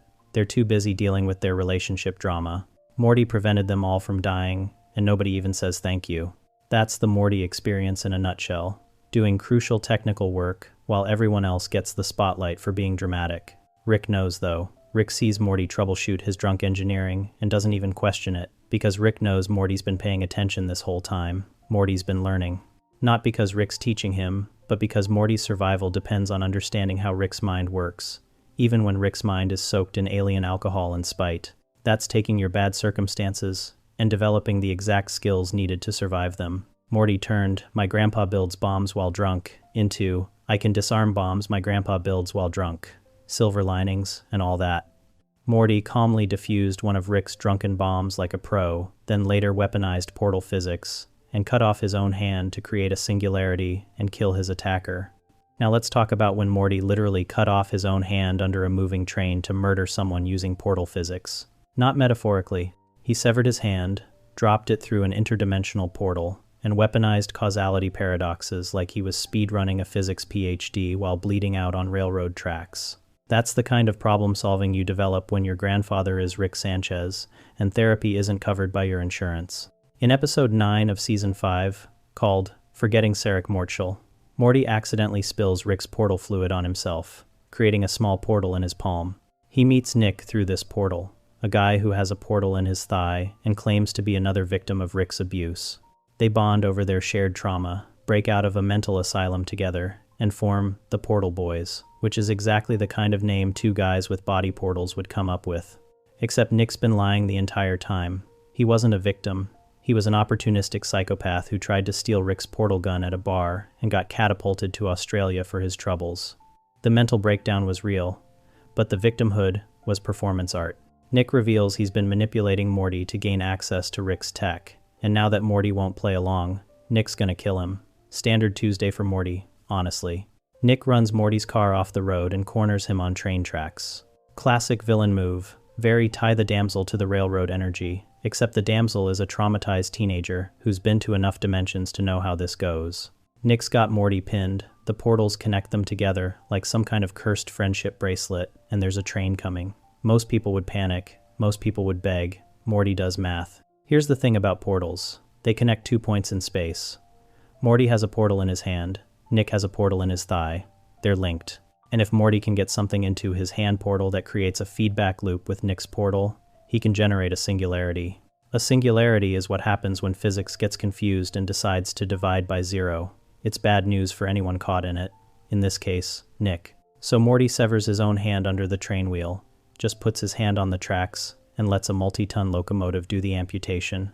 No hesitation, no screaming. He's done the calculation, and this is the only way out. The train cuts through his hand, and Morty immediately grabs it with his other hand and shoves it into Nick's thigh portal before Nick even processes what's happening. The singularity activates instantly. Reality folds in on itself around Nick. He doesn't get a dramatic death scene or final words. He just gets erased from existence by a paradox loop created by his own portal connecting to itself through Morty's severed hand. Morty weaponized the portals that Nick thought made him powerful and turned them into Nick's execution chamber. That's understanding the rules of the game well enough to exploit them at the hardware level. Let's break down why this is genius, and also deeply concerning. First, Morty understood portal physics well enough to know that creating a loop would generate a singularity. That's graduate-level theoretical physics applied in real time while being murdered. Second, he had the presence of mind to use the train as a tool. He couldn't cut his own hand off with a knife or debris. He needed something with enough force to sever it instantly and cleanly. The train wheel was the perfect solution. Third, he executed this plan in seconds. No time to overthink, no time to hesitate. Just, here's the problem, here's the physics, here's my hand, goodbye Nick. The self-mutilation aspect is what really sells how far Morty's come since Season 1. Pilot Morty would have cried and begged for his life. Season 5, Morty calculates that his hand is an acceptable loss if it means survival, and removes it with the efficiency of someone trimming their fingernails. He's so desensitized to body horror and physical trauma that amputation barely registers as a big deal. Rick can regrow it later anyway, assuming Morty survives long enough to ask. And he's right, Rick does regrow it immediately after finding him. Rick offers him options too. You want a robot hand? A lizard hand? I can make it big again like that one time? Morty just wants his regular hand back because he's not trying to accessorize. He's trying to not bleed to death. The casual nature of this exchange, Rick treating hand regrowth like picking a coffee order, really drives home how normalized violence and body modification have become in their lives. The singularity itself is interesting from a physics standpoint. By dropping his hand, which contains a portal, into Nick's portal, Morty created a scenario where a portal was trying to connect to itself through another portal. That's a closed causal loop. The portal in Morty's hand opens to Nick's thigh. Nick's thigh portal connects back to Morty's hand, but Morty's hand is in Nick's thigh portal. So where does the connection go? Nowhere and everywhere. Physics says, error 404, and Nick gets deleted. This is Schrodinger's cat meets the grandfather paradox meets a blender. Morty basically said, what if we told spacetime to go fuck itself? And spacetime responded by fucking Nick instead. That's weaponizing theoretical physics at a level that would make Stephen Hawking raise an eyebrow. Or it would have. Rest in peace. The best part is, Morty doesn't gloat. He doesn't explain his plan. He doesn't give Nick a gotcha moment. He just does it. The thing is, I already got a partner, and there's no room for promotions. Cut you out of my life. That's the only warning Nick gets before Morty literally cuts him out of his life via singularity. Cold-blooded and efficient. That's Rick's influence showing through, except Morty's using it for self-defense, rather than profit or pettiness. This moment also shows Morty's learned to think in solutions rather than problems. The problem, connected to a psychopath via portals, about to die. Most people would focus on the problem. Morty focuses on the solution. He needs to disconnect the portals. How? Create a situation where the portals destroy themselves. How? Singularity. How? Self-amputation plus physics, exploit. Done. That's the kind of practical problem-solving you develop after 5 seasons of nearly dying in increasingly creative ways. Compare this to episode 1, where Morty was screaming about dying because his legs were broken. Now he's amputating his own hand without anesthetic to execute a plan involving space-time paradoxes. That's character development measured in pain tolerance and applied physics. He's gone from please help me to I'll help myself via traumatic self-surgery and murder. Thanks. Rick probably would have been proud if he wasn't busy having his own crisis with the crows. Actually, Rick probably was proud when he found out. Oh, you created a singularity with your own severed hand? That's my boy. Still not as cool as the time I turned myself into a pickle, but solid work. That's peak grandfather validation in the Sanchez household. The episode doesn't dwell on this moment emotionally because it can't. If they stop to process 14-year-old amputates own hand to murder someone via physics exploit, the show would become a PTSD documentary, so they just keep moving. Morty survives, Rick regrows the hand, and they move on to the next crisis. Because that's life with Rick Sanchez. You either learn to solve problems with creative violence, or you die. Morty chose option A and brought receipts in the form of a singularity-destroyed psychopath and one slightly used hand. Morty cut off his own hand to create a portal loop and erase his attacker with a singularity, then later solved an alien parasite invasion by realizing his family's bad memories were the key to telling who was real. The Smith house is infested with alien parasites that implant fake memories and multiply by making everyone believe they've always been there. Uncle Steve is taking the family to Paris. Cousin Nikki is helping them out of elevator jams. Mr. Beauregard is being the perfect butler. And somehow nobody questions why their family includes a reverse giraffe, a duck with muscles, and a sentient refrigerator who talks like she's from the South. This is basically Invasion of the Body Snatchers, except instead of replacing you, they just gaslight you into thinking you've always had a talking refrigerator aunt. In episode 4 of season 2, called Total Recall, Rick realizes they've been infiltrated by telepathic parasites that embed themselves in people's memories to spread and take over planets. He shoots Uncle Steve in the head at the breakfast table. Steve's body turns into a gross worm creature, spewing pink liquid everywhere, like a Nickelodeon game show gone horribly wrong, and Rick seals the house with blast shields. Now they're trapped inside with an unknown number of fake family members. It's The Thing meets Clue, except everyone's weapon is nostalgia, and the murder victims are your childhood memories. Rick tries doing a head count. 6 people, except then there's 7, then 10, then more. Every time someone mentions a memory, another character appears. They're like the worst party guests imaginable. Mr. Poopy Butthole is there going ooh-wee at everything. Photography Raptor is snapping pictures. Sleepy Gary is apparently Beth's husband now, and also Jerry's secret boyfriend, which is a whole subplot that gets surprisingly emotional. The boat scene is legitimately more romantic than most rom-coms, which says something about either this show's writing or Hollywood standards. The family tries using photos as evidence, but the parasites are in the photos too. Rick tries shooting people in the shoulders to test them, but he's not even sure if he's real anymore. The parasites have weaponized nostalgia so effectively that everyone's paralyzed. Facebook's algorithm wishes it could be this good at manipulating memories. More characters keep appearing like the show's animation budget is having a seizure. Hamurai, Amish cyborg, Frankenstein, who's actually Frankenstein's monster, Tinkles the magical ballerina lamb with her own musical number. Everyone's got elaborate backstories. They solved mysteries on Nazi submarines. They saved each other in Vietnam. Every memory is perfect and beautiful and completely fabricated, which is exactly why nobody can tell what's real. Then the parasites turn the tables on Rick like this is an Uno reverse card played at a murder trial. Reverse Giraffe gives this speech about how suspicious it is that a mad scientist with a flying car just showed up after being gone for years. Morty points out Rick has weird made-up sounding catchphrases like wubba lubba dub dub and grasses tastes bad that sound exactly like what a fake person would say. The show is roasting its own catchphrase, merchandise strategy, and I'm here for it. Beth mentions his incredibly vague backstory. Everyone decides Rick must be the parasite and drags him to the garage so Morty can shoot him. This is where most sitcoms would have a heartfelt moment. Instead, Rick goes nuclear. I've got about 1,000 memories of your dumb little ass and about 6 of them are pleasant. The rest is annoying garbage. So, why don't you do us both a favor and pull the trigger? Do it! Do it, motherfucker! Pull the fucking trigger! And that's when Morty has his eureka moment. I figured it out, Rick. The parasites can only create pleasant memories. I know you're real because I have a ton of bad memories with you. It's brilliant because it's obvious in hindsight, but nobody saw it coming. Like the ending of The Sixth Sense if The Sixth Sense was about recognizing familial trauma instead of dead people. The parasites were so good at creating happy memories that everyone forgot real relationships include conflict and disappointment. Uncle Steve teaching you to ride a bike? Parasite. Your family forgetting your birthday and leaving you at a gas station? That's love, baby. Morty didn't solve this with science or Rick's gadgets. He solved it with emotional intelligence that Rick completely lacks, which is basically the show saying, sometimes being a teenager with feelings is more useful than being a genius sociopath. He recognized the pattern everyone else missed. Real families have bad times. Summer kicked Morty in the balls for going in her room. Beth drunkenly hit Summer in the face with a wine bottle on picture day. Jerry locked Beth out of the car while a homeless man chased her. Every awful moment becomes proof of authenticity. Once Morty explains the rule, everyone starts systematically executing people they only have good memories of. Mrs.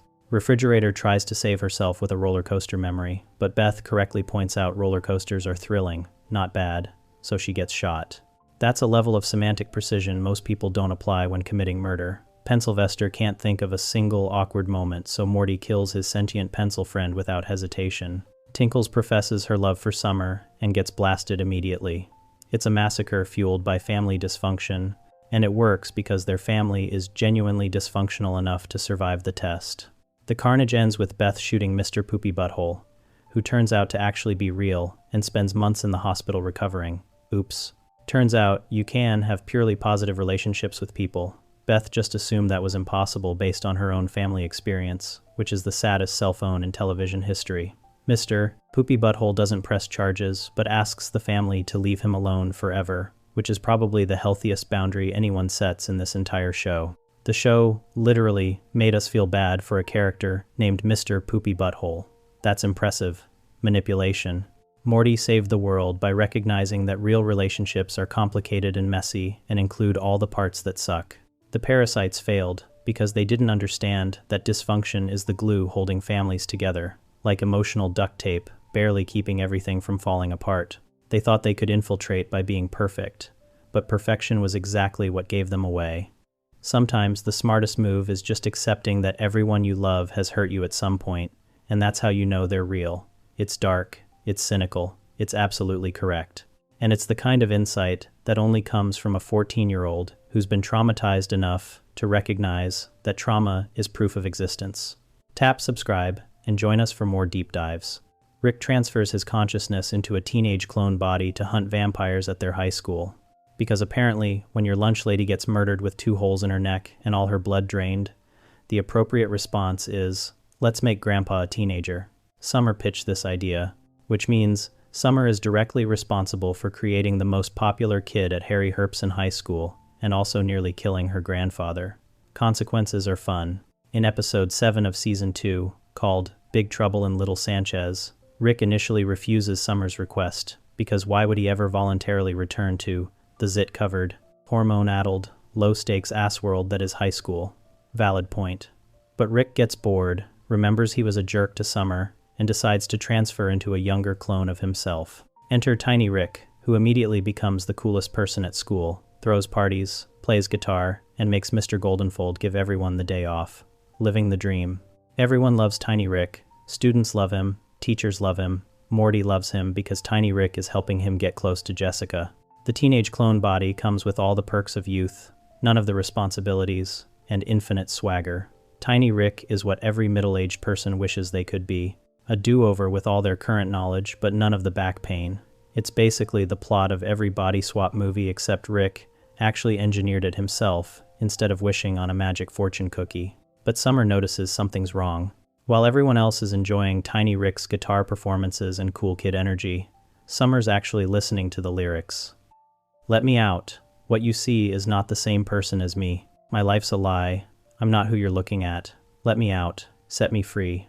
I'm really old. This isn't me. My real body's slowly dying in a vat. Is anybody listening? Can anyone understand? Stop looking at me like that and actually help me. Help me. Help me. I'm gonna die. Everyone else hears a sick jam. Summer hears a literal cry for help, disguised as teen angst. She tries to tell Morty. Morty's response? It's just Rick in a younger body. What's the problem? Because Morty's too busy enjoying his newfound popularity and potential romantic prospects with Jessica to care that their grandfather might be trapped inside a teenage brain that's actively suppressing his real personality. Priorities, Morty. Priorities. Summer shows Morty Tiny Rick's artwork, which literally says, "Help me, Morty," and Summer on it. Morty dismisses it as the title of the art, comparing it to how Knight Rider was called Knight Rider, even though the car's name was Kit and nobody rode Michael Knight, which is actually a solid point about naming conventions, but completely misses that this is obviously a distress signal. It's like if someone carved SOS into a tree and you said, "Oh cool, creative acronym, bro." This is where Summer demonstrates her actual intelligence. She makes a psychological diagnosis that even Rick later admits is correct. Grandpa, I think that when you put your mind into this body's young brain, it did what young brains do. It shoved the bad thoughts into the back and put a wall around them. But those bad thoughts are the real Rick. The fact that you're old, the fact that we're all going to die one day, the fact that the universe is so big nothing in it matters, those facts are who you are. So you're trapped in there, and you can only come out in the form of tiny Rick's teen angst. That's inaccurate neuroscience, filtered through understanding her grandfather's personality. Summer recognizes that the teenage brain's natural defense mechanism, pushing negative thoughts away and living in the moment, is incompatible with Rick's core identity. Rick is his nihilism, his awareness of mortality, his cosmic perspective. Without those things, he's not Rick anymore. He's just a popular teenager who happens to have advanced scientific knowledge. Tiny Rick's response to this revelation? Well, Summer, I hear Toby Matthews isn't into psycho chicks. Deflection through cruelty, another classic teenage behavior. Everyone at school turns on Summer for trying to save Rick. She becomes the villain for caring about her grandfather's life while he's literally crying for help through songs and artwork. So, Summer does what needs doing. She plants the vampire-killing evidence in Tiny Rick's locker and gets him expelled. If he won't leave the teenage body willingly, she'll remove his reason for staying. It's manipulative, it's underhanded, and it's exactly the kind of move Rick would respect if he wasn't currently trapped inside a hormone-drunk teenage brain. The finale requires Summer and Morty working together. They physically restrain Tiny Rick and force him to listen to Elliott Smith, the saddest musician in existence, whose melancholic songs about depression and mortality are specifically designed to break through teenage emotional defenses. It's music therapy as a psychological weapon. Feel what he's feeling, Summer tells Tiny Rick while he screams, "Ugh, no," like she's torturing him with concentrated sadness. And it works. The sad music cracks through the teenage brain's walls, lets the real Rick's consciousness surface, and he immediately starts having an existential crisis. Oh God, what is life? How can someone so talented die so young? What is being young? I'm not young. I'm old. I'm gonna die. My body isn't real. That's Rick, breaking through. All his repressed awareness flooding back at once like emotional whiplash. Summer figured out the problem, developed the solution, and executed the plan despite everyone, including Tiny Rick himself, fighting against her. She read subtext that nobody else even noticed existed. While Morty was enjoying popularity and Rick was enjoying youth, Summer was the only person paying attention to what was actually happening. She understood the psychology of teenage brains, understood her grandfather's core personality, and recognized when those two things were incompatible. Rick even admits afterward that Summer figured it out. Thanks, kids, you figured it out. Well, Summer did. That's high praise from someone who barely acknowledges other people's intelligence. Summer saved Rick's life by being the only person in the room capable of reading between the lines, recognizing a mental health crisis disguised as coolness, and taking action despite massive social consequences. Sometimes, being smart means seeing what everyone else is missing. And sometimes, what everyone else is missing is a 70-year-old man trapped inside a teenage clone body, screaming for help through guitar solos, while everyone just thinks he's really good at music. Summer saw it, nobody else did. That's the difference between intelligence and wisdom, and Summer had both. Now let's talking about Summer's smartest moments. Rick and Morty touch a wet egg in a cave, because apparently, don't touch the suspiciously wet alien egg is too complicated a rule to follow. They get face-hugged by parasites, their memories get scrambled, and they wake up in a fully developed alien civilization with an M&M store. Also, Rick and Morty completely forgot Summer existed and left her behind, which is peak family bonding right there.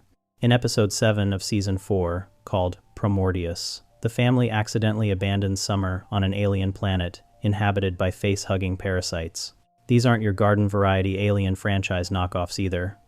They've got a whole society where they suck on faces, shit eggs, and die within 30 minutes. It's like if corporate America was run by parasites, except somehow more efficient.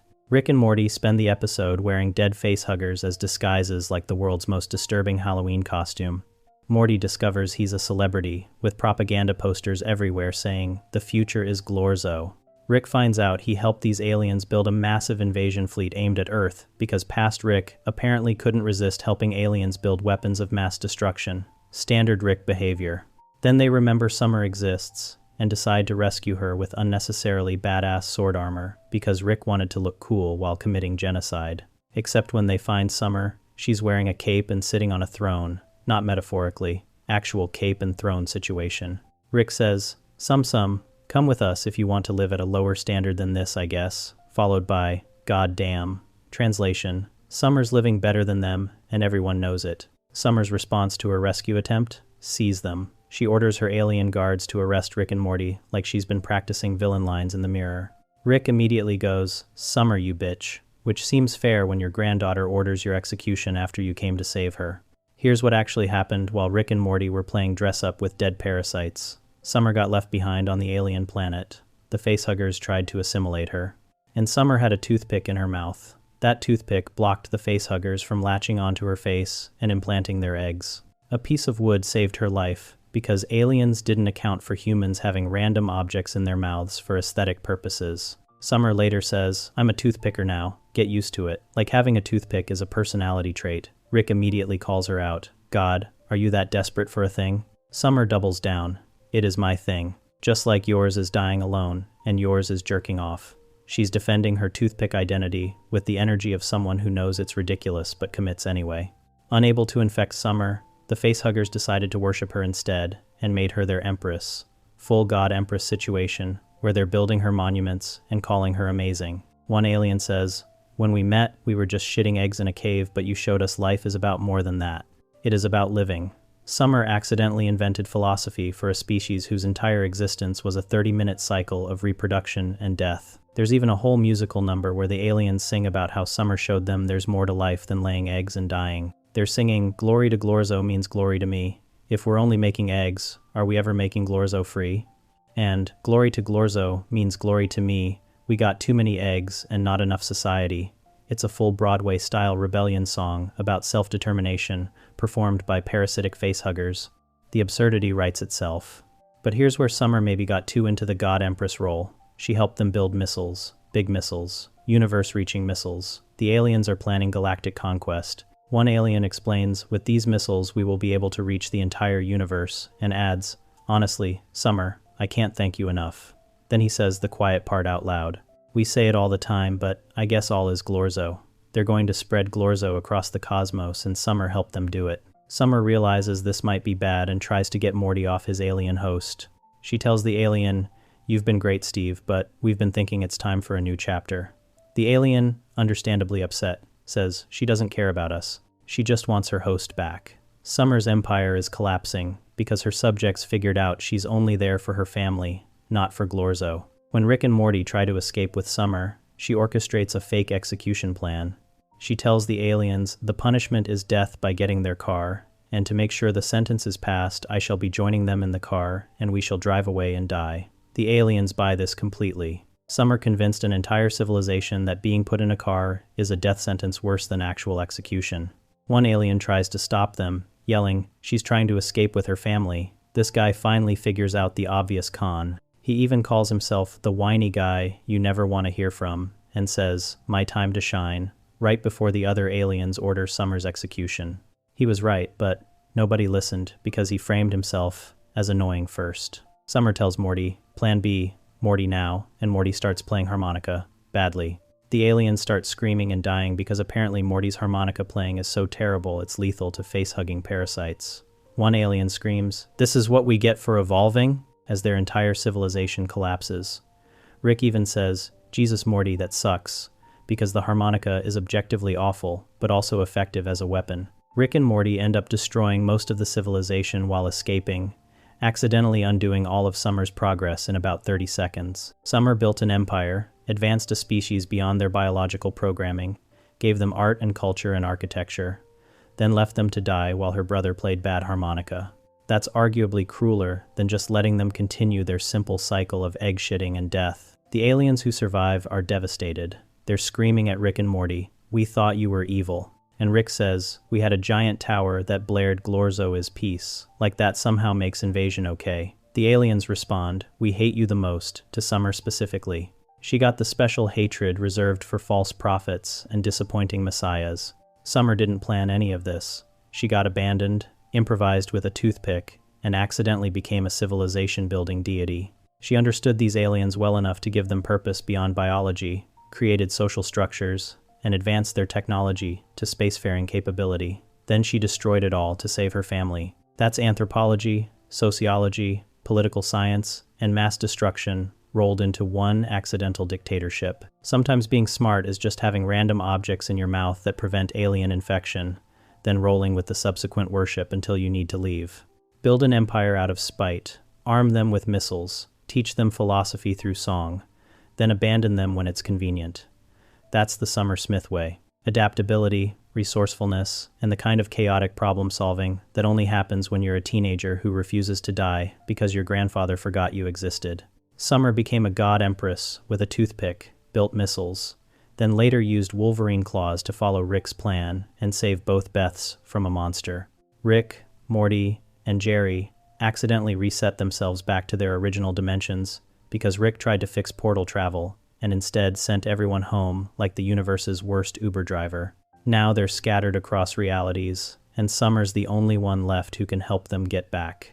No pressure or anything. In episode 1 of season 6, called Solarix, Rick hands Summer a beacon device and tells her there's a protocol for this situation in her chores server under the file name Booger AIDS. Summer immediately complains that every file is named Booger AIDS because Rick hates naming things, which is the most relatable character trait he's ever had. Rick tells her to search for one-way blind hop reset beacon protocol, and Summer executes it perfectly without asking follow-up questions. She just does it.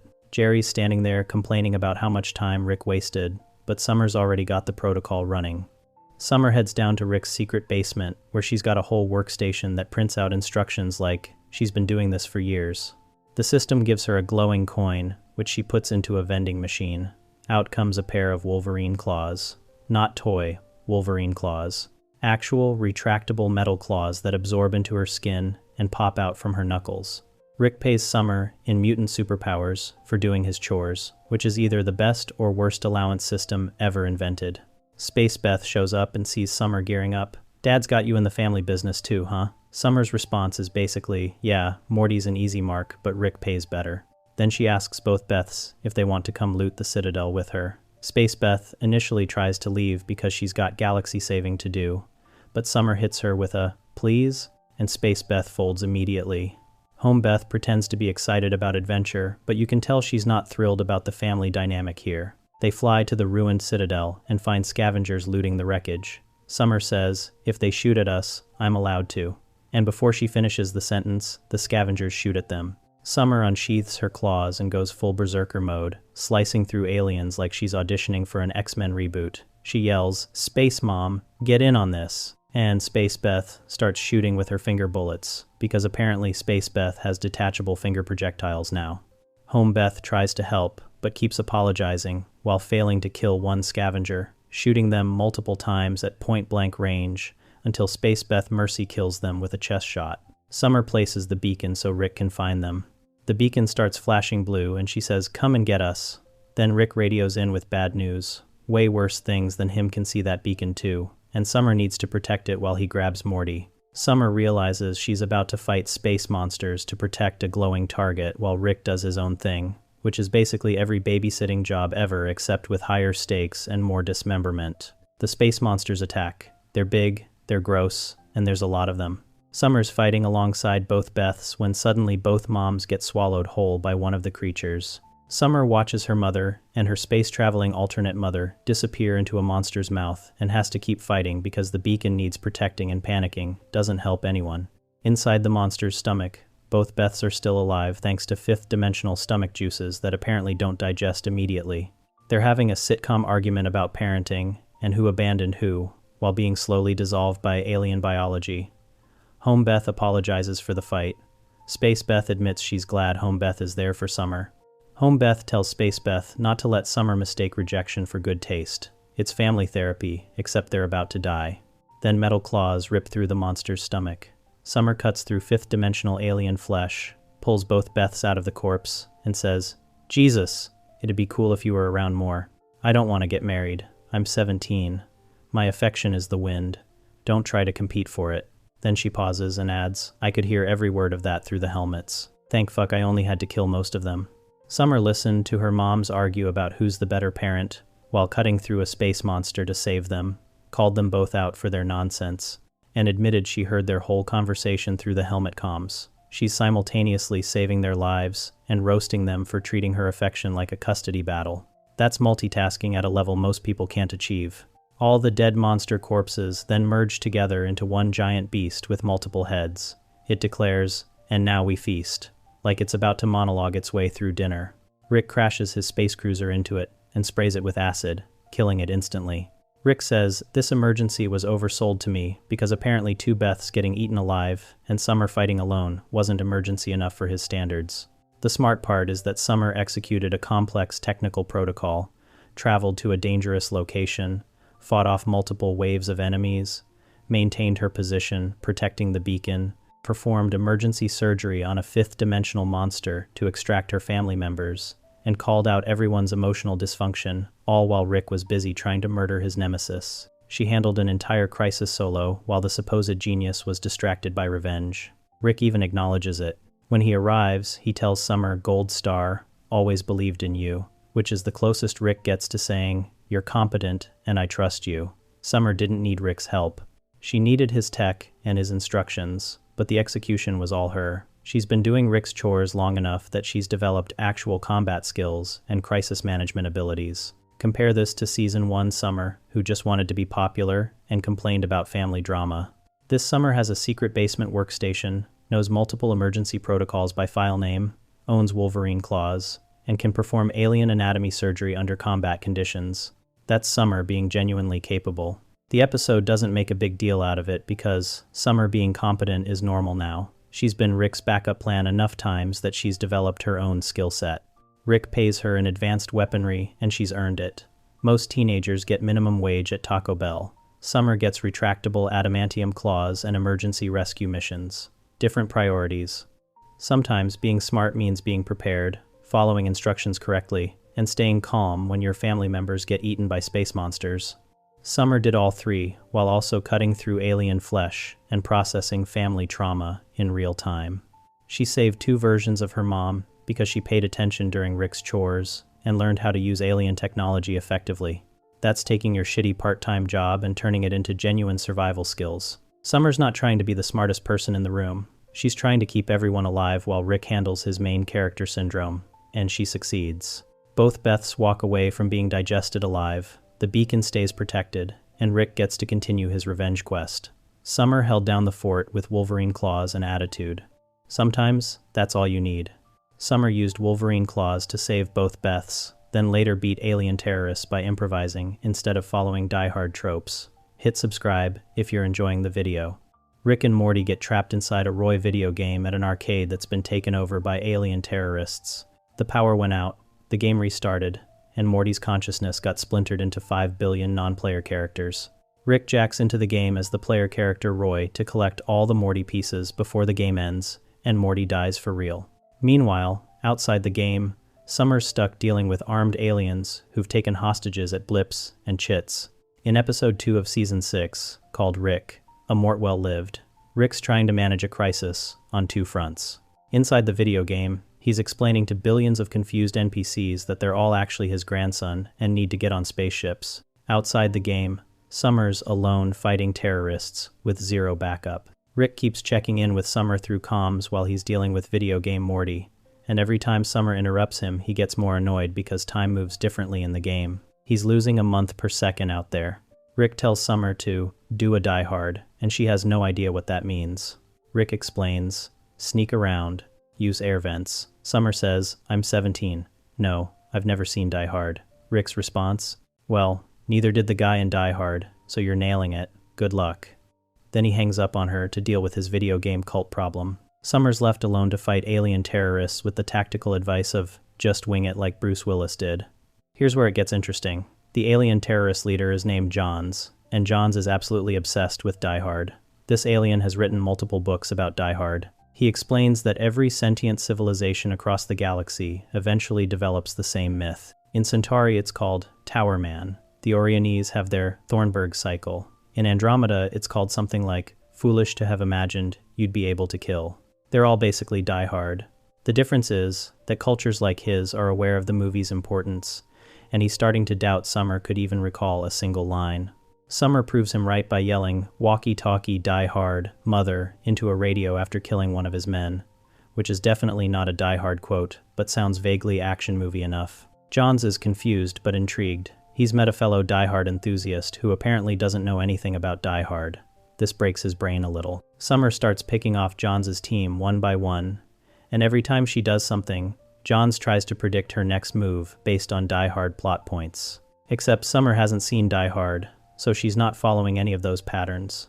She's just improvising based on what seems practical in the moment. Johns tells his remaining crew, next time you try to do a Die Hard, don't hide under a long table like the guy from Die Hard. Summer agrees. Okay, I won't. Rick overhears this exchange and gets confused. I thought you said she doesn't know how to do a Die Hard. Johns responds with increasing frustration. She doesn't. She's killing us off, one by one. What do you expect her to do? Buy us each an ice cream? 2 by 2? She's improvising. That's the genius move. Summer's lack of Die Hard knowledge makes her completely unpredictable to someone whose entire tactical framework is based on Die Hard tropes.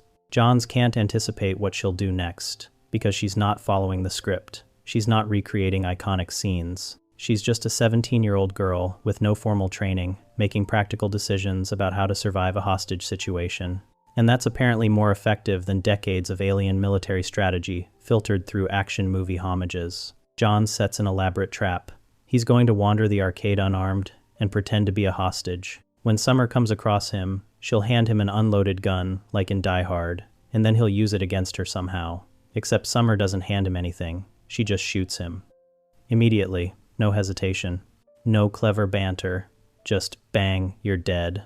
Johns loses his mind. He starts yelling, Die Hard, Die Hard, Die Hard, into his walkie-talkie like screaming. The movie title will somehow make Summer follow the plot. She throws her walkie-talkie away because why would she keep carrying it if the enemy is tracking her through it?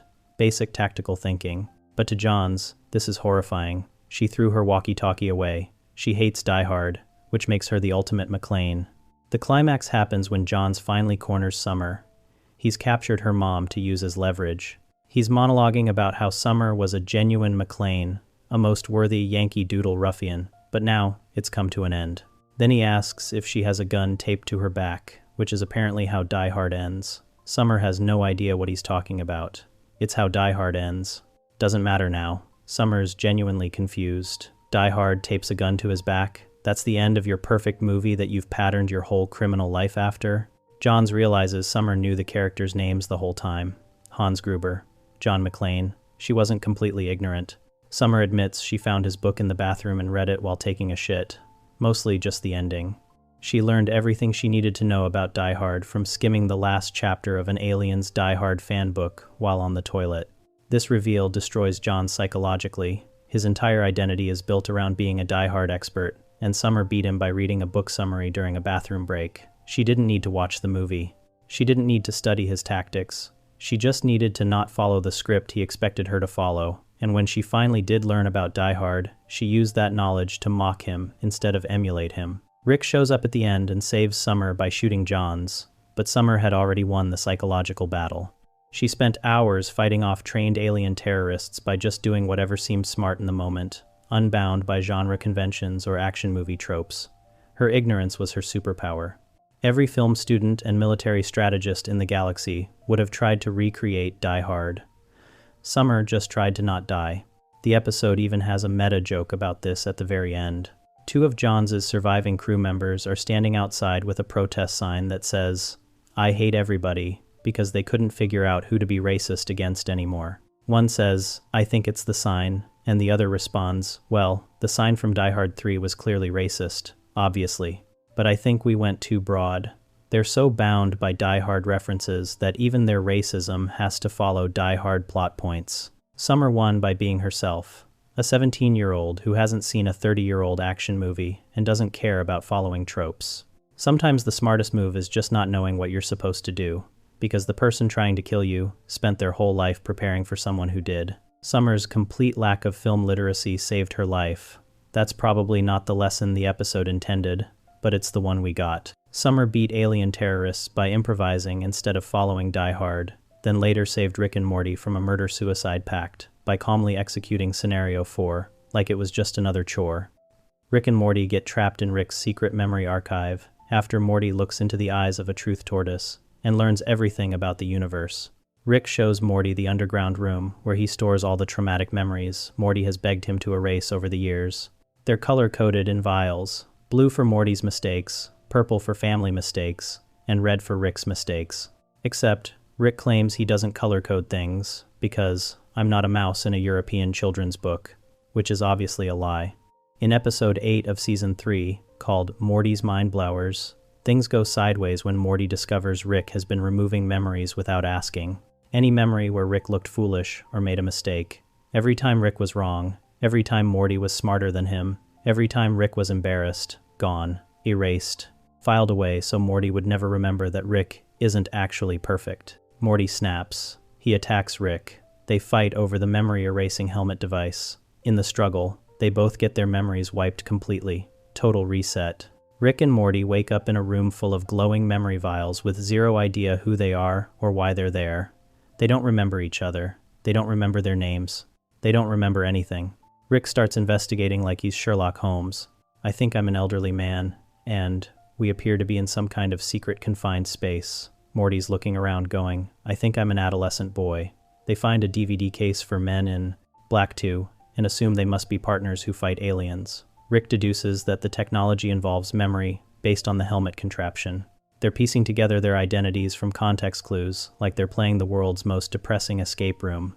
Morty starts jamming memory vials into the helmet, trying to figure out who he is. He watches himself accidentally drive an innocent man to suicide because Morty thought he lived on the moon, but it was actually just a smudge on a telescope lens. He watches himself ruin an alien's eternal afterlife by making him doubt his religion. He sees Beth choose Summer's life over his when forced to pick between her children. He watches Rick kill a helpful alien creature and use its corpse for shelter. He discovers squirrels secretly control the world, and that's why Rick had to move them to a new dimension. Every memory is worse than the last. Morty has an existential breakdown. All those memories just erased, sitting in this room collecting dust. What's the point of going on if most of everything that happens just ends up sitting in here? He decides to kill himself. Rick, who's been inspired by Morty's passion and still has no idea who either of them are, agrees to join the suicide pact. I want in. Suicide pact. They both pull out ray guns and point them at their own heads. On 3, 1, 2. That's when Summer walks in. She's casually brushing her teeth, just wandering through Rick's secret underground memory lab, like it's a normal Tuesday. She sees Rick and Morty about to blow their own heads off, and her immediate reaction is, "You guys doing Morty's mind blowers?" When Rick asks who she is, Summer responds with, "Grandpa, is this scenario 3? Then she corrects herself. "Oh man, it's a scenario 4. Summer doesn't scream. She doesn't panic. She doesn't try to talk them down or ask what happened. She just sighs, spits out her toothpaste, says, fucking goddamn it, I don't get paid enough for this shit," and shoots them both with tranquilizer darts. Rick and Morty collapse unconscious before they can pull the triggers. Here's where Summer's competence really shows. She's not winging this. She's following a protocol. Rick left written instructions for exactly this scenario. 1. When both he and Morty erase their own memories and try to kill themselves. Summer knows where the instructions are. She knows which memory vials to use to restore them. She knows to tranquilize them first. She knows to drag their unconscious bodies to the living room and position them on the couch. She executes the entire rescue operation solo while complaining about a Craftsman store she can smell nearby, which is the most Summer thing possible. The fact that Summer asks if it's scenario 3 before correcting to scenario 4 means this has happened at least 4 times. Rick and Morty have erased their own memories and nearly killed themselves 4 separate times, and every time Summer has been the one to save them. Rick trusts Summer with his life more than he trusts himself. He built an entire failsafe system, knowing he'd eventually fuck up so badly that only Summer could fix it. Rick and Morty wake up on the couch believing they just fell asleep while watching interdimensional cable. They immediately start screaming at Summer. "Summer, you dumb bitch. How long were we out, you dumb bitch? How much interdimensional cable did we miss, you stupid bitch?" They call her a dumb bitch and a stupid bitch multiple times in about 30 seconds. These are the 2 people whose lives she just saved, and they're verbally abusing her because they think she let them fall asleep during their favorite TV show. Summer's response? "No wonder you're constantly fighting with each other and behind schedule.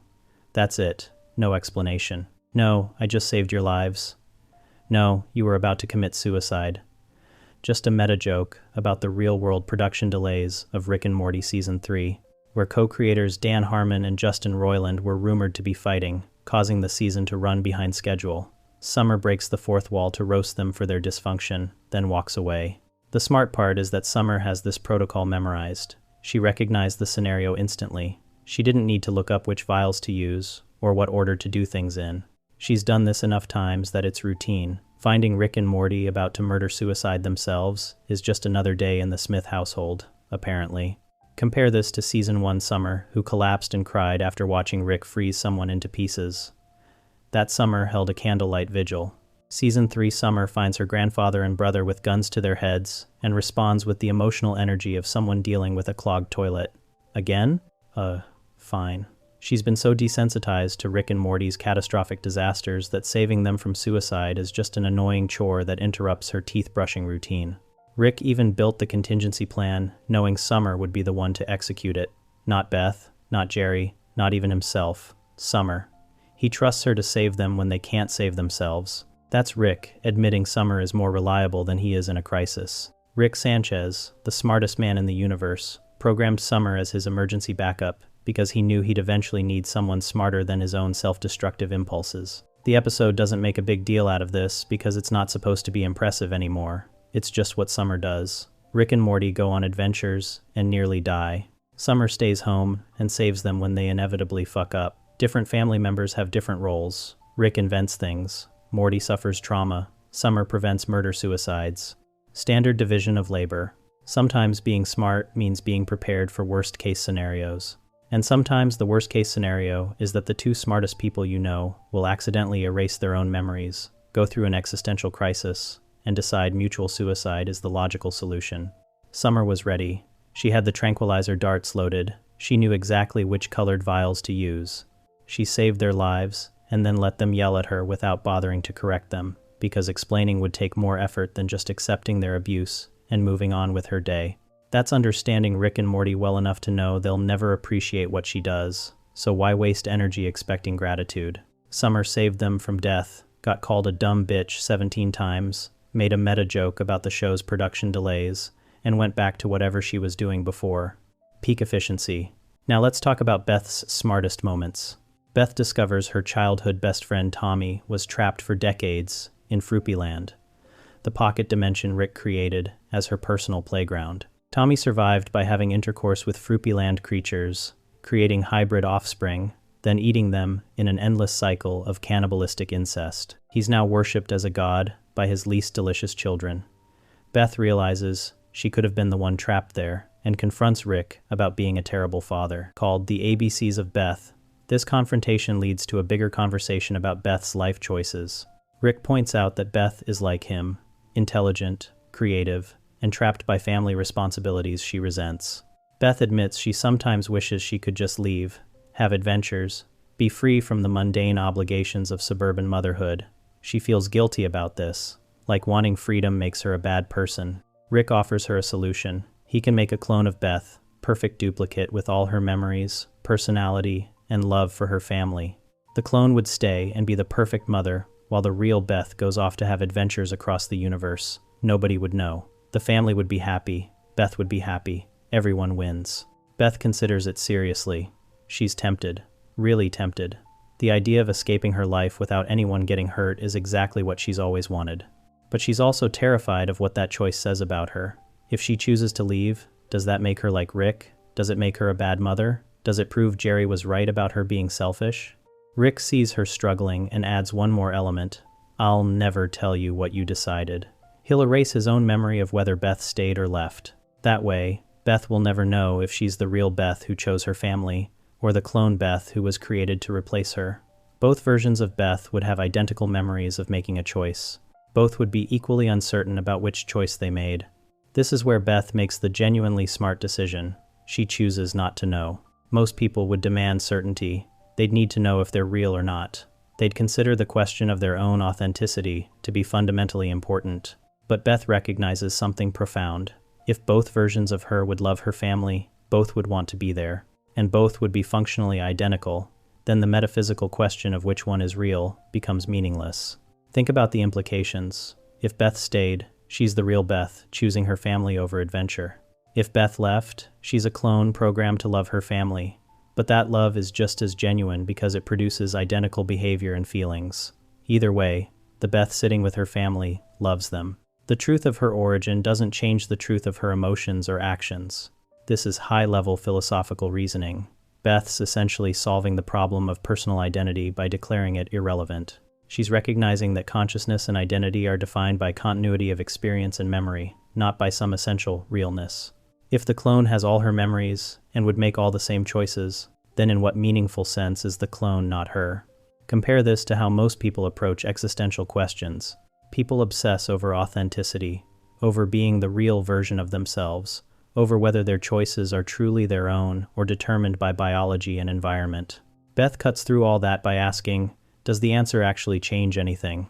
If she knew she was the original Beth, would she love her family more? No. She already loves them. If she knew she was the clone Beth, would she love them less? No. That love is still real to her. The information about her origin wouldn't alter her experience of being herself or change how she treats the people she cares about. Therefore, the information is functionally useless. This is the opposite of how Rick thinks. Rick obsesses over truth and correctness. Rick needs to be the smartest person in the room, needs to know more than everyone else, needs certainty and control. Beth's decision to embrace uncertainty is actually smarter than Rick's approach, because it acknowledges that some truths don't matter. There's also a strategic element. By not knowing, Beth protects herself from the consequences of either choice. If she's the real Beth, she doesn't have to feel guilty about being tempted to leave. If she's the clone, she doesn't have to feel like a fake person. The uncertainty gives her permission to just be whoever she is, without the weight of metaphysical baggage. Jerry couldn't make this choice. Jerry needs constant validation that he's real, that he matters, that people see him. Summer couldn't make it either. She's too concerned with authenticity and being seen as cool. Morty might understand it intellectually, but would spiral into anxiety about the implications. Only Beth has the combination of intelligence and emotional maturity to recognize when knowing less is actually knowing better. The episode doesn't explicitly show Beth making the choice, and Rick's memory gets erased either way. The audience doesn't know what Beth decided any more than Beth knows, and that's the point. The show is demonstrating its own thesis. That doesn't matter which choice Beth made, because the result is the same either way. There's a Beth at home who loves her family. That's what matters. Sometimes, being smart isn't about gathering more information. Sometimes it's about recognizing when information is irrelevant to what actually matters. Beth figured out that her identity as real or clone is meaningless compared to her identity as someone who chooses to be present for her family. The choosing matters. The metaphysics don't. This is wisdom. Beth could have demanded certainty. She could have refused Rick's offer entirely to avoid the question. Instead, she embraced uncertainty as a feature rather than a bug. She understood that some questions are better left unanswered because the answer wouldn't make you happier or help you make better choices.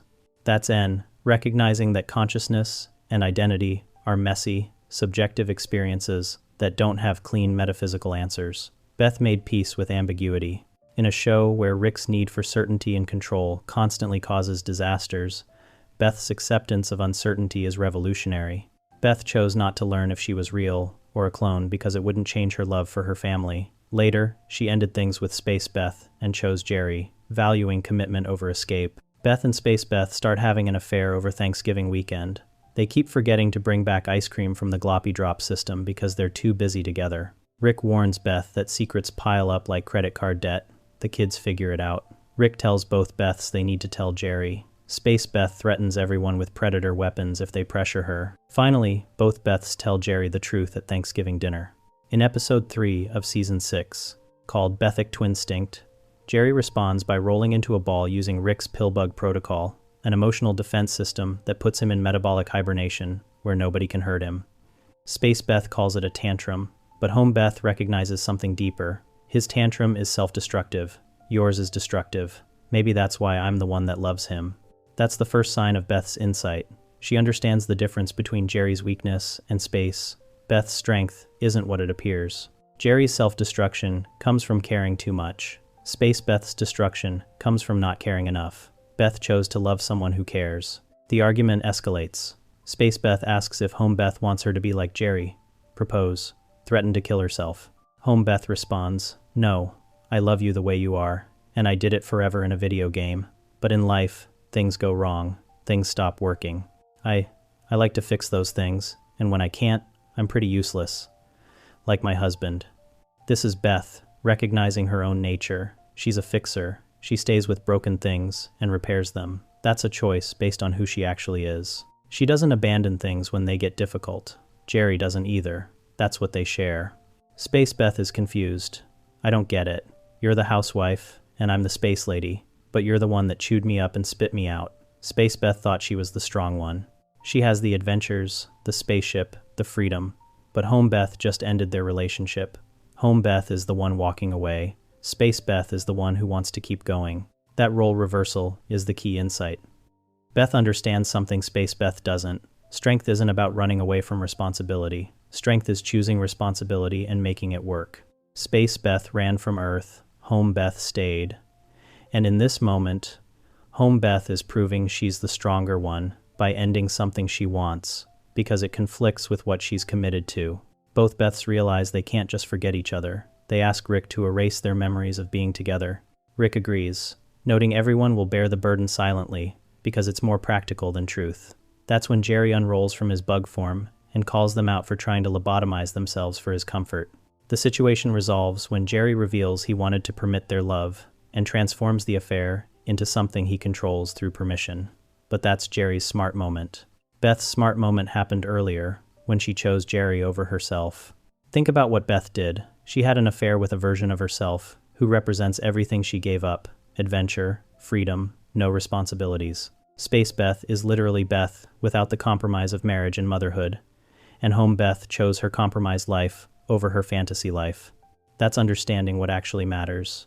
Beth could have chosen Space Beth. She could have left with her, had adventures, been free. Rick would have covered for her. The kids would have adapted. Jerry would have eventually moved on. Nothing was stopping her except her own choice. Beth chose the harder path. She chose staying married to Jerry, raising Summer and Morty, working at a horse hospital, living in suburban mediocrity, not because she had to, because she wanted to. Because that life, with all its frustrations and limitations, is built on care and repair and showing up for people who need you. Space Beth doesn't understand this. Space Beth thinks freedom is strength, but freedom without connection is just running away. Home Beth understands that real strength is choosing limitation and making something meaningful within those limits. Jerry does this too. He stays even when Beth is cruel, even when she's obviously smarter than him, even when their marriage is failing. That's commitment. The episode title is Bethic Twinstinct, a play on basic instinct. Beth's basic instinct is to fix things. Space Beth's basic instinct is to leave when things get hard. When confronted with a choice between those two instincts, Home Beth chose to fix her marriage instead of abandoning it for the fantasy of herself.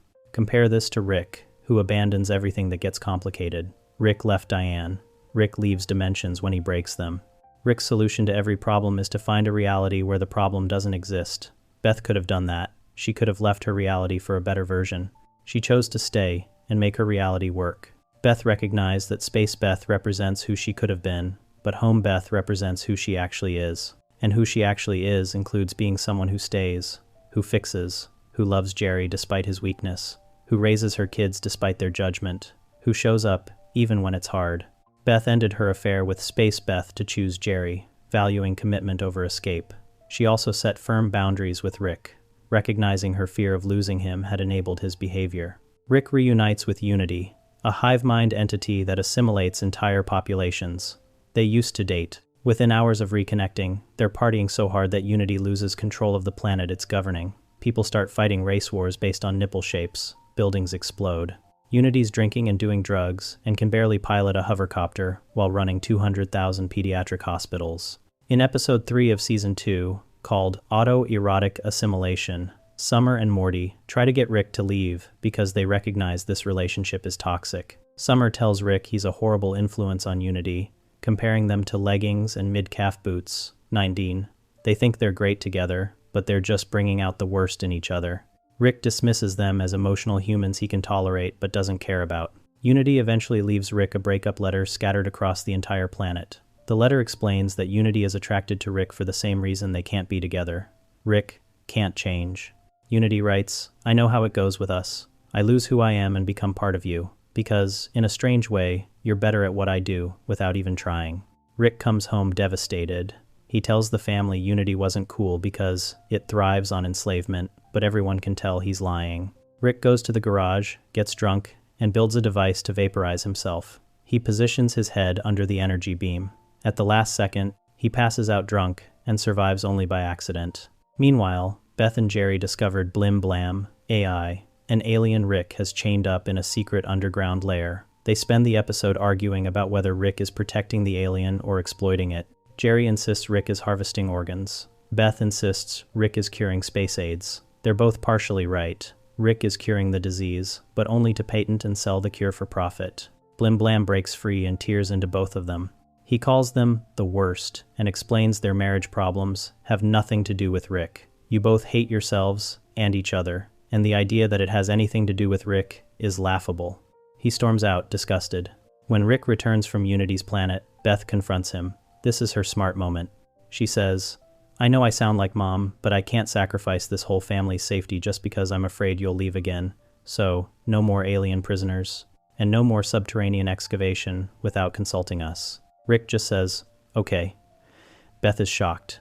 She asks if he's going to quietly teleport away and never come back. Rick says, "No, it's her house." That's it. That's the moment. Beth set a boundary. This seems small, but it's actually profound. Beth spent the entire episode defending Rick to Jerry. When Jerry said Rick was doing something horrible, Beth insisted Rick had good intentions. She was protecting Rick even when the evidence clearly showed Jerry was right. Beth's been doing this her whole life, excusing Rick's behavior, enabling his destructive choices, accepting his abandonment and cruelty, because she's terrified he'll leave again. But after seeing what Rick and Unity's relationship looked like from the outside, Beth finally recognized the pattern. Unity lost control of an entire planet because Rick brought out the worst in them. Unity wrote, "I lose who I am and become part of you." That's exactly what Beth does with Rick. She absorbs his priorities, defends his choices, sacrifices her family's safety and her own boundaries, because Rick is at the center of her life. Beth saw Unity make the hard choice to leave Rick, despite loving him. Unity recognized the relationship was destroying them and chose self-preservation over staying with someone they're attracted to. Beth watched Rick nearly kill himself over losing Unity, and Beth realized she's been enabling the same destructive cycle. The smart part is recognizing why she hasn't been setting boundaries. I know I sound like Mom. Beth is acknowledging she's becoming Diane, Rick's wife, who presumably also struggled with Rick's behavior. I can't sacrifice this whole family's safety just because I'm afraid you'll leave again. Beth is explicitly naming her fear of abandonment as the reason she enables Rick. That's self-awareness most people never achieve. Beth identified the exact psychological mechanism that's been controlling her behavior. She recognized that her fear of Rick leaving is causing her to accept unacceptable things, and she chose to set a boundary anyway. Even though she's terrified, it means Rick will disappear. Compare this to Jerry's approach. Jerry spent the episode being right about Rick for the wrong reasons. Jerry correctly identified that Rick was doing something shady with Blim Blam. But Jerry's motivation wasn't protecting the family, it was wanting ammunition against Rick. Jerry wanted proof that Rick is bad so Beth would stop defending him. That's trying to win an argument. Beth's approach is different.